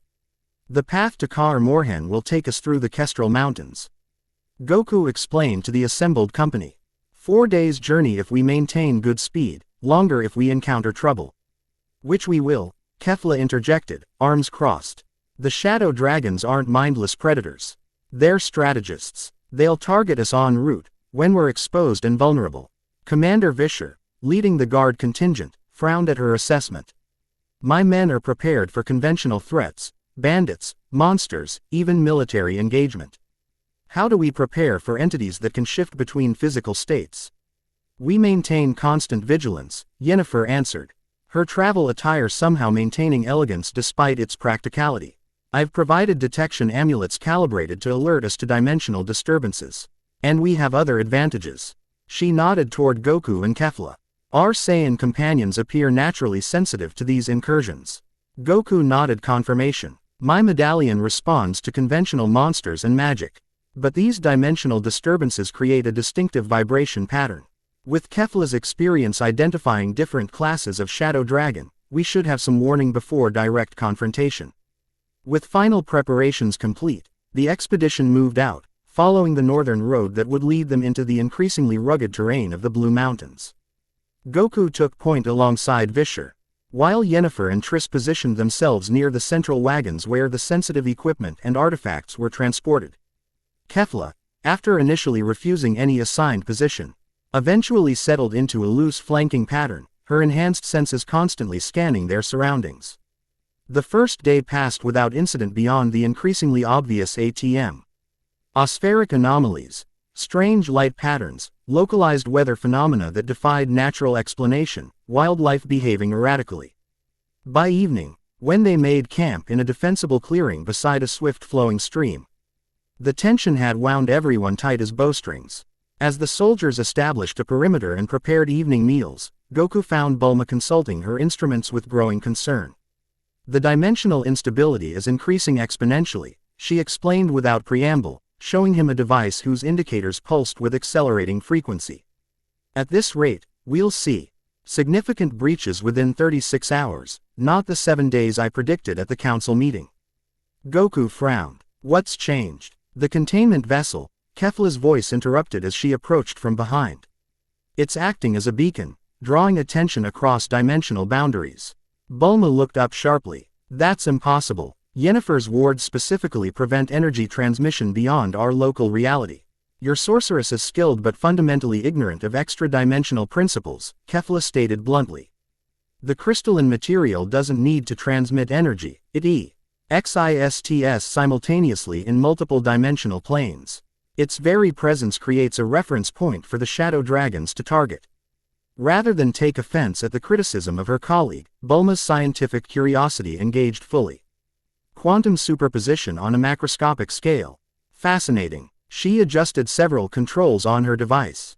If we could modulate the resonance frequency of the containment field to create destructive interference with the cross-dimensional signal, it would buy us time, not solve the fundamental problem, Kefla said, though her tone held less contempt than before. Perhaps recognizing Bulma's genuine intellectual capability despite her primitive resources. Goku left them to their technical discussion, moving through the camp to share the accelerated timeline with Yennefer and Triss. The sorceresses received the news with professional gravity, immediately beginning preparations to strengthen their defensive enchantments around the campsite. As night deepened, Goku found himself unable to rest despite the demanding day of travel. His medallion's vibration had settled into a constant, irritating hum against his chest, while his dreams when he said his eyes were fragmented visions of alien landscapes and crushing pressure. Eventually, he abandoned his bedroll to take up position on a rocky outcrop overlooking the camp, the familiar weight of his silver sword across his knees providing minimal comfort. "You feel it too." Kefla's voice came from behind him, though he detected her approach through subtle disturbances in the ambient ki field. The pressure against the dimensional walls. She settled beside him without invitation, her posture mirroring his, a warrior's rest, alert even in repose. "It's like standing in deep water," Goku agreed. Feeling the pressure build before a storm surge, Kefla studied him with sidelong assessment. "Your sensitivity is unusual for a half-breed. Most diluted Saiyan bloodlines lose dimensional awareness within a generation or two." Quote. The implied question hung between them. Goku considered deflection, having grown accustomed to avoiding discussions of his origins, but something about the shared vigil created a space for honesty. "I don't remember anything before Vesemir found me," he said quietly. "I was perhaps 4 or 5 years old, living wild in the forests near Kar Morhen. No human memories, no language. Surviving on instinct alone." He touched the wolf medallion absently. "Vesemir said I had a tail when he found me. It was removed during the trial of the grasses, the alchemical process that creates witchers." Kefla's expression sharpened with interest. "A tail. You were a true Saiyan child, then. Our tails connect us to our primal power, the Uzaru transformation that multiplies our strength tenfold under the full moon." Transformation? Goku questioned, something resonating in deeply buried memory. "All pure-blooded Saiyans can transform when exposed to lunar radiation of specific wavelengths," she explained, her tone shifting from dismissive to almost educational. "We become great apes, Uzaru in our language, with vastly increased size and power.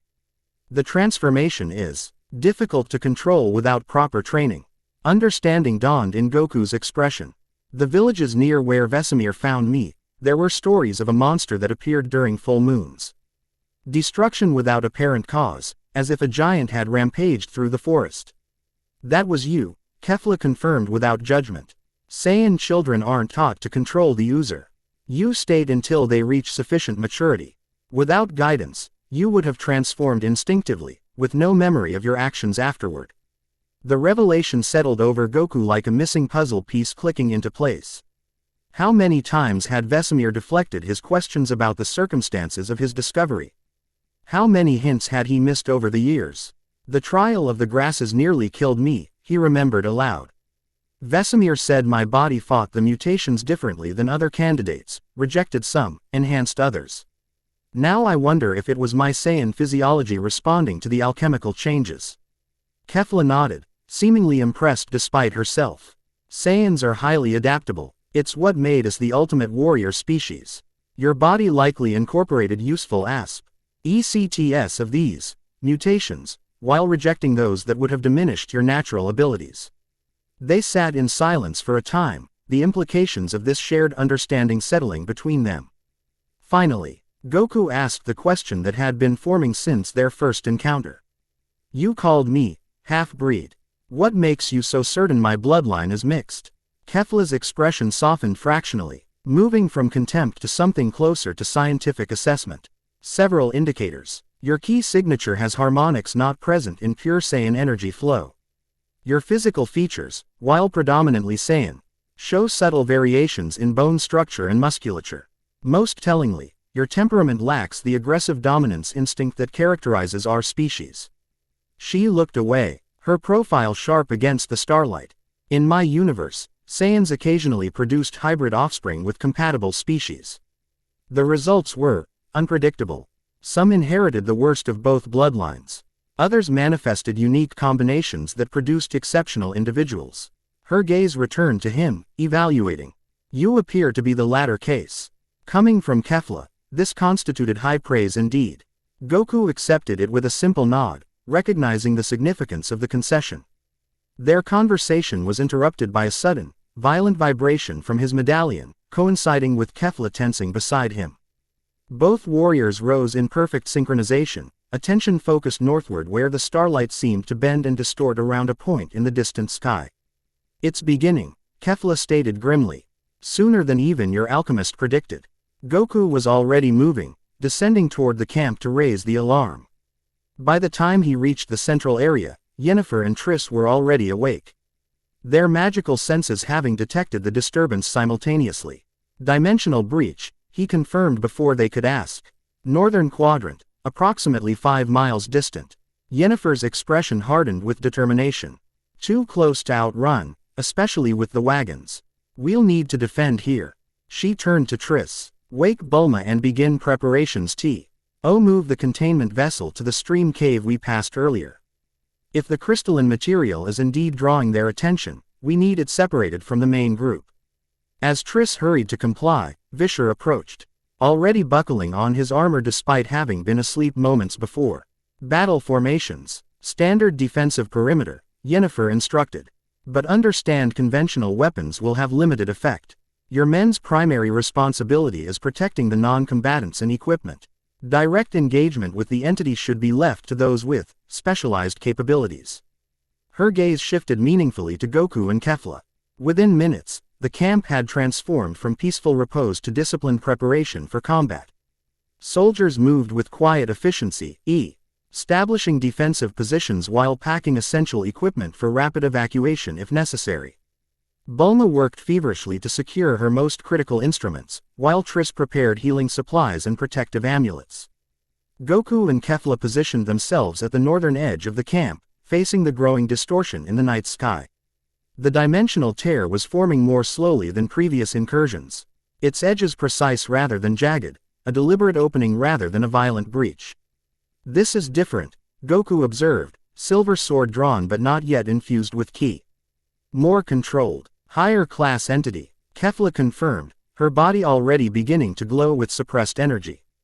"Delta class at minimum, possibly beta. Methodical hunter rather than brute force destroyer." Yennefer joined them, violet eyes fixed on the forming rift. "Can it be sealed before fully opening?" Kefla shook her head, not without understanding the specific resonance frequency being used to create the breach.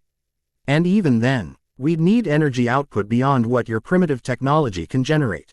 Rather than bristle at the description, Yennefer remained focused on practical concerns. "Then we prepare to engage whatever emerges. What should we expect from a Delta-class entity?" "Intelligence exceeding most sentient species," Kefla replied grimly.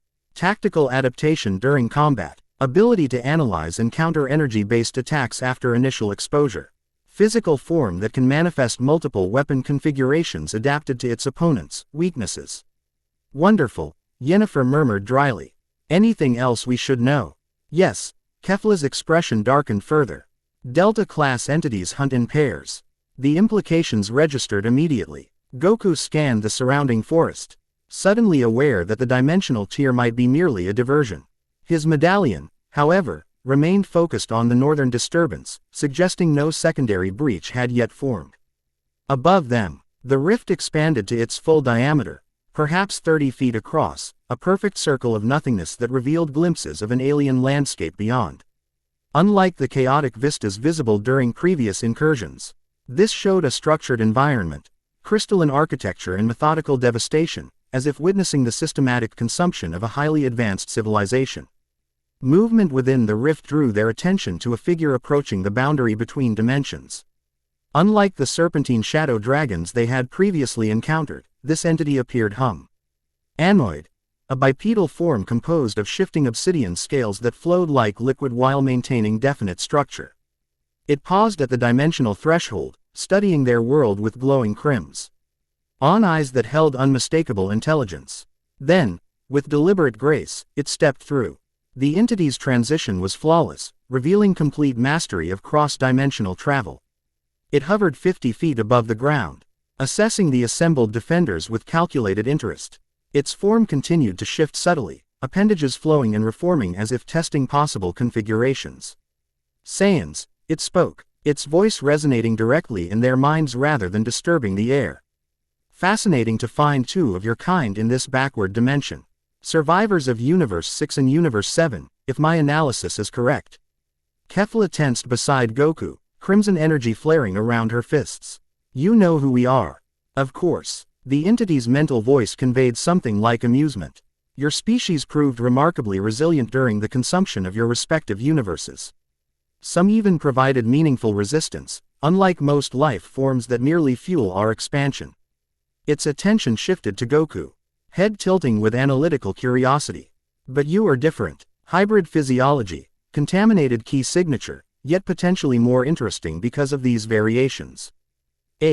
How did a Saiyan child from Universe 7 come to inhabit this primitive dimension? Before Goku could respond, not that he had answers to offer, Kefla launched herself skyward, crimson energy surrounding her entire body as she attacked with explosive force. Her fist, trailing concentrated ki, struck the entity's midsection with impact that should have shattered stone. The shadow dragon flowed around the blow, its liquid solid form parting and reforming without apparent damage. One arm extended impossibly, reshaping into a blade-like appendage that slashed at Kefla's exposed flank. She twisted mid-air, barely avoiding the strike, and countered with a barrage of energy blasts that illuminated the night like crimson lightning. The entity dodged most with inhuman grace, though several connected, causing momentary disruptions in its flowing form. Predictable, it communicated, mental voice unperturbed despite the ongoing assault. Your species always resorts to direct confrontation, ignoring tactical alternatives. Even as it spoke, its lower body extended tendrils toward the ground, spreading in multiple directions simultaneously. Where they touched Earth, crystalline formations erupted instantly, spreading with viral speed toward the camp perimeter. The ground, Goku shouted in warning, infusing his silver sword with ki energy that blazed along the alien patterns etched into the blade. He struck the advancing crystal growth, severing its connection to the entity above. Yennefer acted simultaneously, casting a powerful ward that created a barrier between the crystalline spread and the camp. The magical shield hissed and steamed where crystal touched its surface, suggesting active countermeasures rather than mere containment. Above them, Kefla continued her assault, adapting her tactics as she recognized the entity's fluid nature. Rather than attempting direct physical strikes, she began generating concentrated energy attacks designed to disrupt its molecular cohesion. Witcher, she called down to Goku. It can't maintain perfect phase shifting while attacking multiple targets. Create a diversion. Understanding her strategy instantly, Goku sheathed his sword and dropped into a familiar stance. Hands cupped at his side as blue-white energy gathered between his palms. Ha, me. The entity's attention shifted toward him, crimson eyes rowing with analytical interest as it assessed the building energy signature. This momentary distraction was exactly what Kefla needed. Her hands moved in a pattern similar to Goku's but with subtle variations in finger position and energy channeling. Goku's beam erupted upward, a column of blue-white energy that forced the shadow dragon to shift a portion of its mass to avoid direct impact. Simultaneously, Kefla unleashed her own attack, not at the entity itself, but at the dimensional rift still hanging open above them. Her crimson beam struck the tear's edge with surgical precision, causing reality itself to fluctuate and distort. The effect was immediate and dramatic. The shadow dragon convulsed as its connection to its origin dimension destabilized, its flowing form temporarily solidifying as it fought to maintain coherence between realities. Now, Kefla shouted. While it's vulnerable, Goku was already moving, launching himself skyward with explosive force, Silver SW. Ord once again in hand and blazing with concentrated ki.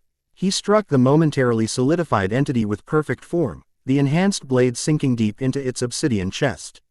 The shadow dragon screamed, a psychic assault that hammered against the minds of all present. Soldiers dropped to their knees, blood trickling from noses and ears, while even Yennefer staggered under the mental onslaught.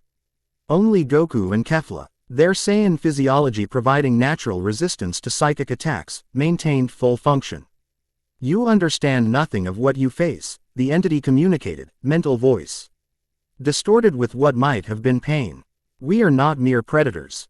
We are the final evolution of all realities, the convergence toward which all dimensions ultimately flow. Its form began to liquefy again, flowing around the embedded sword despite the purifying energy Goku channeled through the blade. Tendrils extended from its body, wrapping around Goku's arms and torso with crushing force. Your resistance is valuable data. It continued, drawing him closer to its featureless face.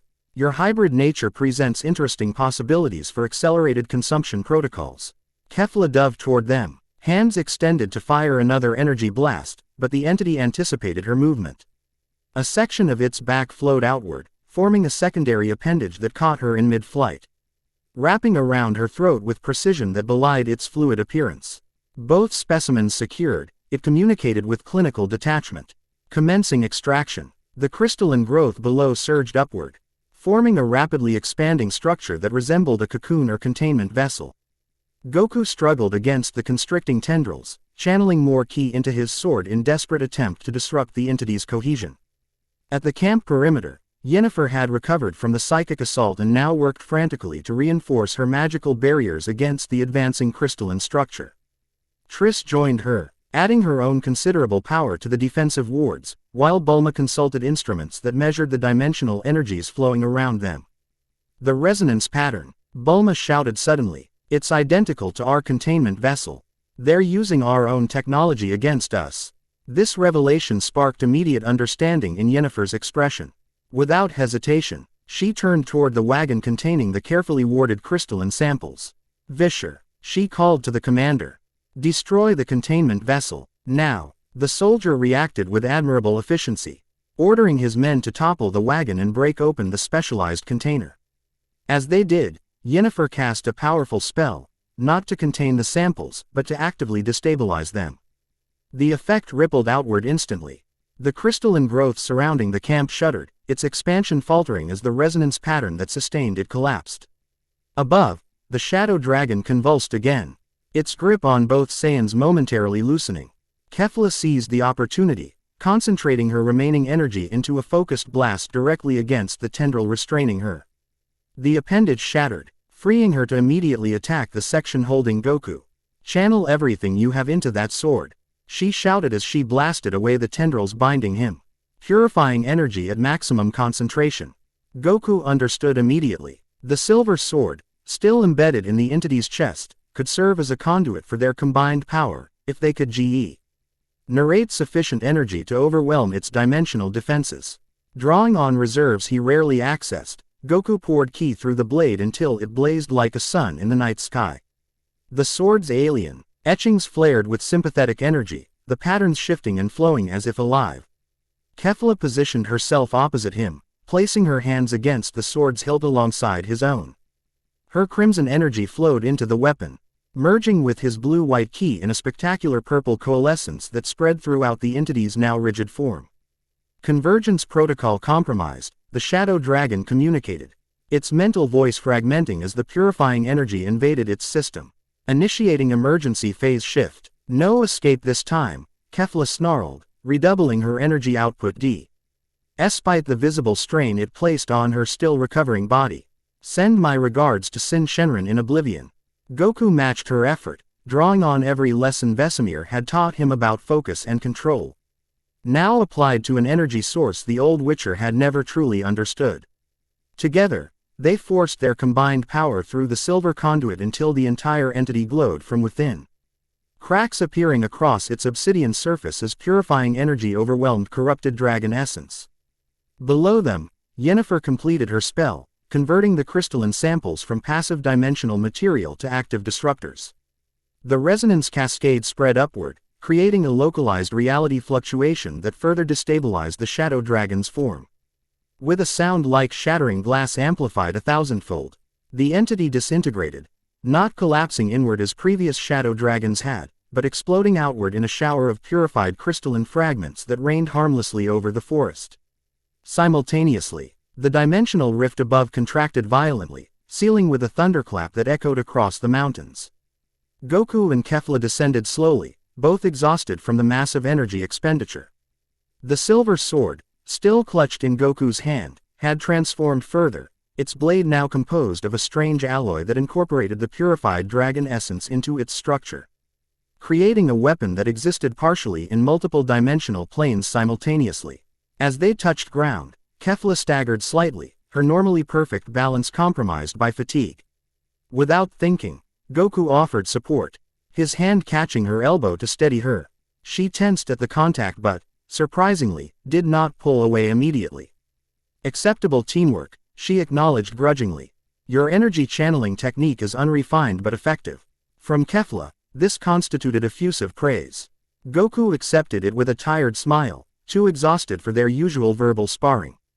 Yennefer approached, her normally immaculate appearance somewhat disheveled from the magical exertion, though she maintained her regal bearing through sheer force of will. The crystalline samples have been neutralized, she reported, though at significant cost to our research materials. A necessary sacrifice, Kefla stated flatly. They were acting as dimensional beacons, drawing the shadow dragons directly to us. So I gathered, Yennefer replied with dry understatement. Though some warning before we departed Vengerberg would have been appreciated. Kefla shrugged. I wasn't certain until I observed the resonance patterns during transport. Your containment methods were actually quite effective for primitive technology. They merely had an unintended side effect of creating a cross-dimensional tracking signal. Before their discussion could devolve into another battle of wills, Triss joined them, her gentle presence somehow diffusing the tension. We have wounded that need attention, she reported. The psychic backlash affected everyone differently. Some merely experienced discomfort, others suffered more severe trauma. Goku nodded, sheathing his transformed sword with reverent care. We should move immediately. That entity mentioned hunting in pairs. Its partner may still be tracking us. Unlikely, Kefla disagreed. Delta-class shadow dragons maintain constant communication. The destruction of one would alert the other to our capabilities, causing it to retreat and reassess. Strategic withdrawal is fundamental to their hunting methodology. Nevertheless, Yennefer decided, we continue to Kar Morhen with all possible speed. If these entities are indeed systematically consuming entire dimensions, we need the knowledge contained in the Witcher archives more urgently than ever. As they returned to the camp to organize their departure, Goku noticed Bulma examining the transformed silver sword with undisguised scientific fascination. The molecular structure is reconfiguring in real time, she observed, using her monocle-like device to study the blade without touching it. It exists in a state of quantum superposition, simultaneously present in our dimension and partially extended into adjacent realities. Will it still kill monsters? Goku asked practically. Bulma looked up with a grin that transformed her scholarly intensity into something more youthful and mischievous. It will kill things that exist in any dimension it touches, she clarified. Which makes it possibly the most formidable weapon on the continent, if not beyond. Wonderful, Goku sighed, examining the transformed blade with new respect and concern. Vesemir always said a Witcher's greatest challenge is avoiding becoming the monster he hunts. I'm not, sir. He envisioned interdimensional weaponry when he dispensed that wisdom. Bulma's expression softened with unexpected empathy. The fact that you're concerned about the responsibility proves you're worthy of it, she said quietly. Not everyone who gains power questions its proper use. The simple observation carried weight beyond its brevity. Goku nodded acknowledgement, carefully wrapping the sword in protective cloths before securing it across his back. Within the hour, the expedition was moving again, abandoning any pretense of normal travel rhythms in favor of putting maximum distance between themselves and the incursion site. Vischer's men, though shaken by their encounter with forces beyond their understanding, maintained professional discipline, protecting the reduced wagon train with heightened vigilance. The journey through the Blue Mountains took on new urgency, each mile bringing them closer to the sanctuary of Kar Morhen while simultaneously revealing more atmosphere. I see disturbances that indicated increasing dimensional instability. Strange lights danced across the night sky, while during daylight hours, localized weather phenomena defied natural explanation, rain that fell upward, snow that burned rather than chilled, wind that carried whispers in languages no human throat could produce. On the afternoon of the third day, as they navigated a treacherous Mount Ain pass high above a mist-filled valley, Goku's medallion began vibrating with unusual intensity. Beside him, Kefla tensed, her senses detecting the same disturbance. Something's coming, she warned, dropping into a combat stance. But not a shadow dragon. Different energy signature. The expedition halted as Yennefer and Triss joined them at the vanguard, magical defenses already forming around their hands. Vischer signaled his men to defensive positions, protecting the wagons and non-combatants. The disturbance manifested not as a dimensional rift but as a localized distortion in the air before them, a shimmering, translucent dome that expanded rapidly to encompass the width of the mountain path. Within this phenomenon, a figure began to coalesce, humanoid but massive, at least 8 feet tall. With green skin and pointed ears that suggested elven heritage distorted through some unknown process. As the figure solidified, details became clearer, muscular build draped in a purple GI-like garment. Stern features marked with wisdom and age beyond human lifespan, and penetrating eyes that fixed immediately on Goku and Kefla with unmistakable recognition. Saiyans, the being spoke, its voice deep and resonant. I sensed your energy signatures from across the dimensional barrier. I had not expected to find 2 of your kind on this primitive world. Kefla shifted, energy gathering around her fists. Identify yourself, Namekian. What dimension do you represent? The green-skinned being inclined his head slightly, acknowledging her recognition of his species.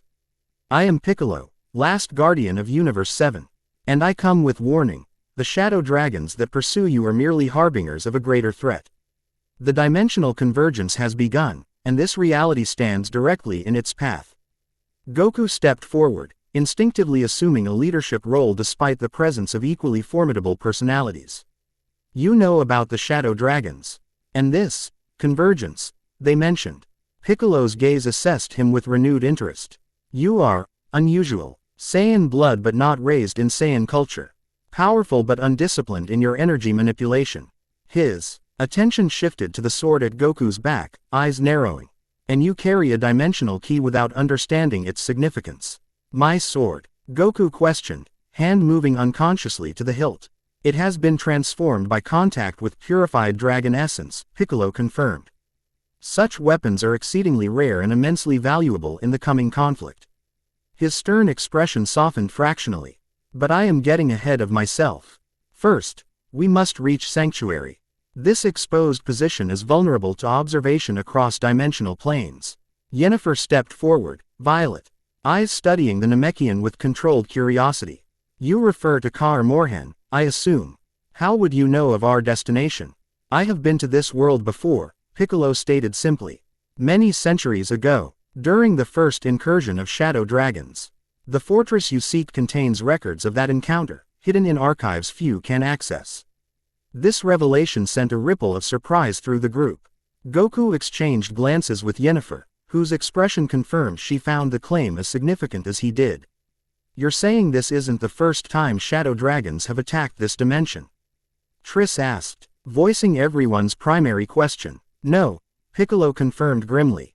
The cycle has repeated across countless dimensions. A vanguard of lesser entities tests defenses and establishes dimensional anchors. Then higher-class shadow dragons begin systematic consumption of local reality. Finally, when sufficient material has been converted, the convergence accelerates, a call. Apse of dimensional boundaries that fuels the emergence of Omega Shenron, the absolute destroyer. He gestured to the disturbed atmosphere around them. What you witness now are early signs of boundary degradation. Soon, realities will begin bleeding into one another. Creatures and locations from parallel dimensions will manifest randomly across your world, creating chaos that further weakens dimensional integrity. How do we stop it? Goku asked directly, cutting through the theoretical to the practical concern. Piccolo's expression became even more grave. That, Saiyan, is what we must discuss at length. But not here. The fortress's natural defenses will provide temporary shielding from cross-dimensional observation. He looked to Yennefer. Your magical talents will be required to enhance those protections once we arrive. Quote, the sorceress nodded, professional interest overriding any offense at being directed by the strange visitor. My preparations are already underway. Triss and I have been developing wards specifically designed to stabilize local reality against incursions. Good, Piccolo approved. You show greater understanding than most native species during first contact with dimensional threats. His gaze returned to Goku and Kefla. The presence of Saiyans in this dimension is both blessing and complication. Your combat potential is essential, but your energy signatures act as beacons across dimensional boundaries. So we're drawing them here, Goku concluded, the realization settling heavily across his shoulders. You would have been targeted regardless, Piccolo corrected. The convergence follows patterns established across billions of years and countless universal cycles. But your presence may accelerate certain aspects of the process. He studied Goku with renewed intensity. Particularly you, with your hybrid nature and unusual developmental path. You represent a variable outside standard convergence calculations. Before further discussion could occur, a distant rumbling drew everyone's attention to the valley below. The mist that had filled the lowlands began to churn with unnatural patterns, forming vortices that spun with increasing speed. We've lingered too long, Piccolo stated, his tone sharpening with urgency. My dimensional transition has created a temporary weakness in local reality.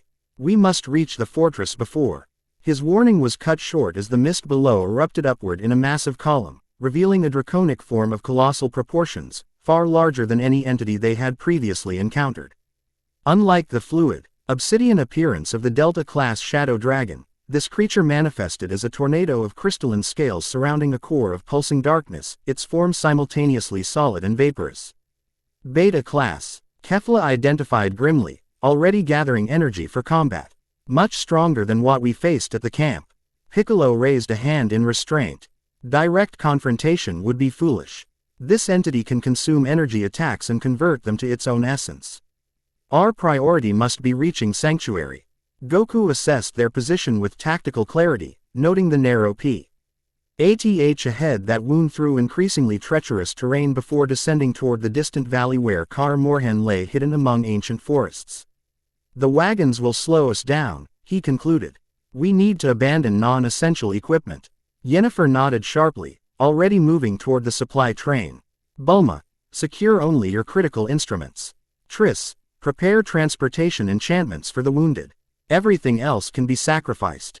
As the expedition reorganized with desperate efficiency, the massive entity below began ascending the mountainside, crystalline tornadoes tending from its main body to accelerate its approach.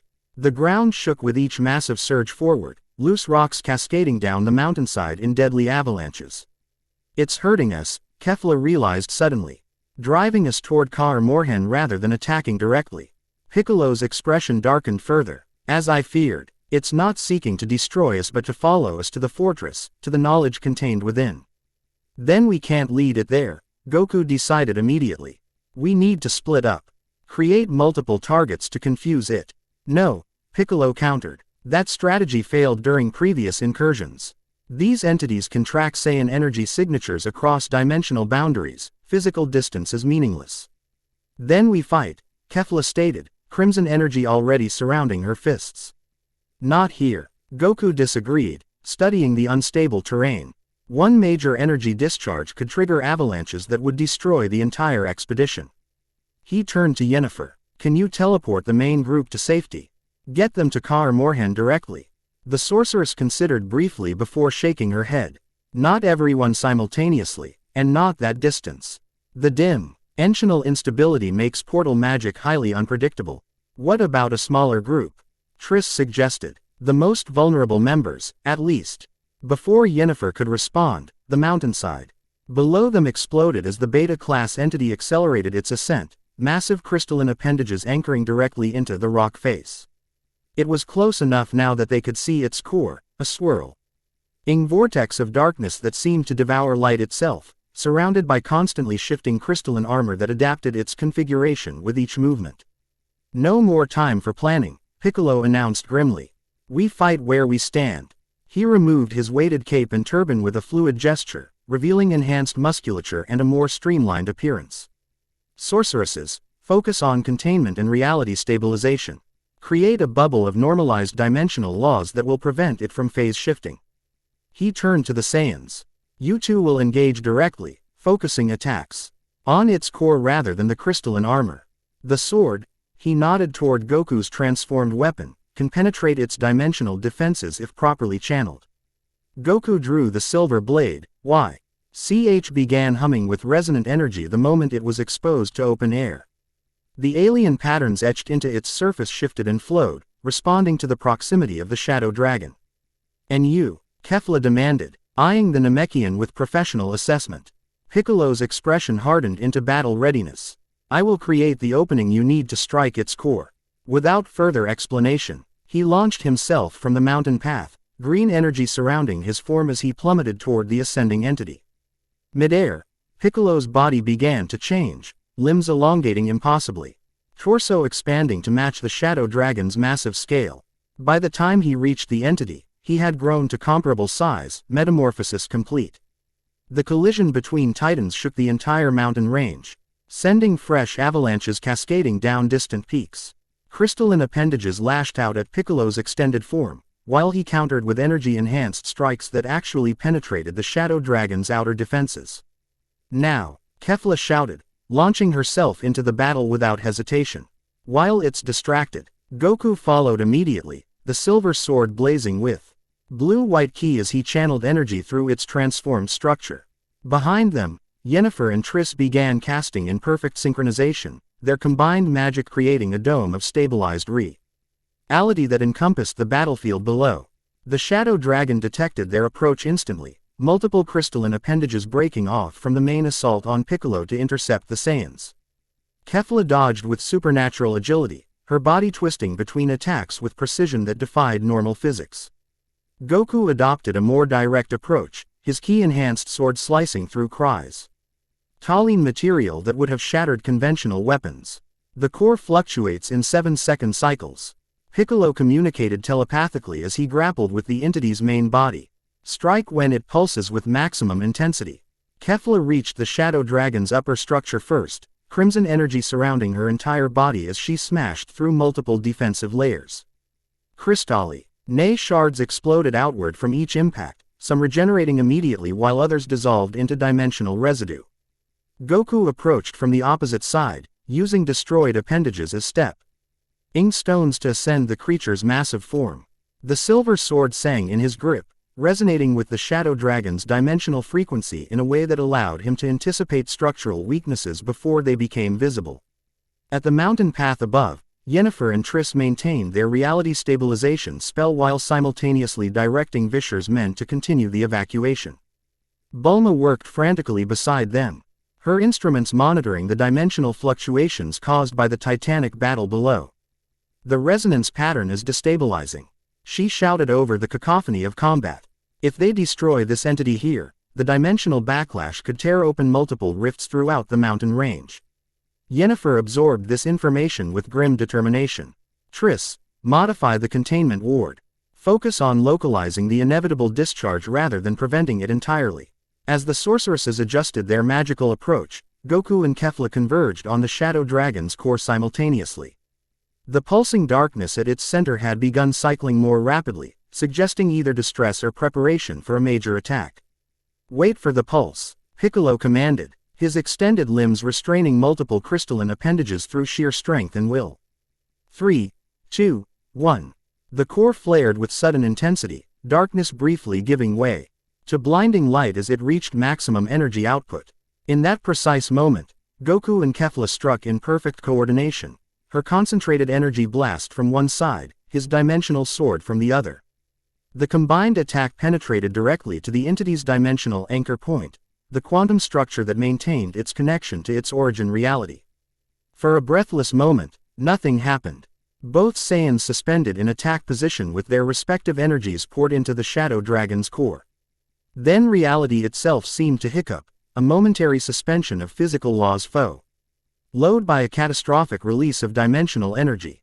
The shadow dragon imploded, its massive form collapsing inward around the destabilized core. Piccolo released his hold and reverted to normal size in the same motion, grabbing both Saiyans and teleporting them clear of the immediate blast radius. They materialized on the mountain path beside the sorceresses, who strained visibly to contain dimensional discharge occurring below. The shadow dragon had completely collapsed, leaving behind a swirling vortex of energy that cycled through visible and invisible spectrum ranges with increasing speed. "The containment is failing," Triss gasped, blood trickling from her nose with the magical effort. "Too much power. Channel it upward," Piccolo instructed, joining their magical effort with his own energy contribution. Create a directed path of least resistance. Understanding immediately, Yennefer modified her spell, transforming the containment dome into a vertical column that directed the dimensional energy skyward rather than allowing it to dissipate horizontally through the mountain range. The vortex responded to this magical reshaping, narrowing and intensifying as it followed the path of least resistance. A beam of pure dimensional energy erupted upward, piercing the atmosphere and visible for hundreds of miles in all directions, a beacon that announced their victory and location simultaneously. As the energy discharge diminished, the strain on the spellcasters eased. Triss collapsed to her knees, while Yennefer remained standing through sheer force of will despite evident exhaustion. Piccolo lowered his arms, his contribution to the containment effort having taken visible toll even on his inhuman physiology. That, he stated grimly, was a tactical error. We've announced our presence to every dimensional entity within range of that discharge. We had no choice, Goku countered, sheathing the silver sword whose blade now glowed with residual energy from contact with the Shadow Dragon's core. It was already tracking us to Kar Morhen. Yes, Piccolo acknowledged, but now others will follow. Quickly, he turned to survey the remaining expedition members. We must reach the fortress before nightfall. There will be no safe encampment between here and those walls. The urgency of his statement galvanized the exhausted company into action. Wounds were hastily bandaged, essential equipment secured, and within minutes they were moving again, now at forced march pace despite the treacherous terrain and their depleted condition. As they navigated the winding path that would eventually lead down to the valley where Kar Morhen awaited, Goku found himself walking beside Piccolo, whose stern countenance had settled into grim determination. You mentioned being here before, Goku said quietly, during a previous incursion. What happened then? Piccolo was silent for several steps, apparently weighing how much to reveal. This dimension was saved, he finally answered. At great cost. A combined effort between native defenders and visitors similar to ourselves. Saiyans. Goku pressed, intuiting the connection. Piccolo nodded once, confirming the suspicion. A small group, stranded here during dimensional disturbances similar to what allowed Kefla's transit. They allied with local forces, including early practitioners of what would eventually become Witcher techniques. The revelation settled over Goku like a physical weight. Confirmation that his presence on this world might not be random chance but part of a pattern repeated across centuries. The trials of the grasses, he murmured, connecting pieces of a puzzle that had eluded him for decades. The alchemical processes that create Witchers, their attempts to replicate Saiyan abilities, aren't they? Quote, crude approximations, Piccolo confirmed. Based on limited understanding of Saiyan physiology. But yes, the original Witcher mutations were designed to grow humans some fraction of Saiyan combat potential. The implications were staggering. Every aspect of Witcher training and mutation suddenly appeared in a new light, not merely monster hunting techniques developed through trial and error, but deliberate attempts to recreate abilities demonstrated by stranded Saiyan warriors centuries earlier. Does Vesemir know? Goku asked, thinking of his mentor's carefully measured explanations about his unusual responses to the trials. The complete truth has been lost to time, Piccolo replied. But the oldest Witchers maintain traditions and knowledge that hint at the true origins. Your Vesemir likely suspects more than he has revealed. Further conversation was interrupted as they crested a final ridge, bringing their destination into view for the first time. Kar Morhen stood in the distance, ancient stone walls rising from the forested valley like an extension of the mountains themselves. Even from miles away, the fortress projected an aura of endurance and defiance against the wilderness surrounding it. For Goku, the sight triggered complex emotions, the familiarity of the only true home he had known, mixed with new understanding of his connection to this place that went beyond his personal history. If Piccolo spoke truth, Kar Morhen had been built not merely as a Witcher training ground but as a bulwark against dimensional threats that had menaced this world long before his birth. As the expedition began the final descent toward the valley, the atmosphere above them continued to display unnatural phenomena, aurora-like light that moved with purpose rather than following magnetic fields, brief shimmers that suggested momentary thinning of dimensional boundaries, and occasionally, distant sounds that originated from no earthly source. The convergence was accelerating, just as their mysterious Namekian ally had warned. And Kar Morhen, ancient fortress of the Witchers, now represented more than sanctuary, it might be his world's last defense against forces that had already consumed entire universes. Goku touched the wolf medallion at his chest, feeling its continuous vibration that had become so constant he barely noticed it anymore. The silver head seemed to watch him with new significance, a symbol connecting his Witcher training to a heritage he was only beginning to understand. Whatever came next would test not just his combat abilities but his understanding of himself, Witcher and Saiyan, defender of this world despite origins that might lie beyond it. As the fortress grew larger in their approach, Goku made a silent promise to the home that had shaped him. He would protect this dimension with every ounce of strength his unique heritage provided, whatever the personal cost. Behind them, the dimensional discharge from their battle with the Shadow Dragon continued to illuminate the darkening sky, a beacon announcing their victory, their location, and perhaps most significantly, their defiance against the convergence that threatened to consume yet another world. Chapter 3 End. The End. I hope you enjoyed this episode. Remember to subscribe and like this video. See you in the next video.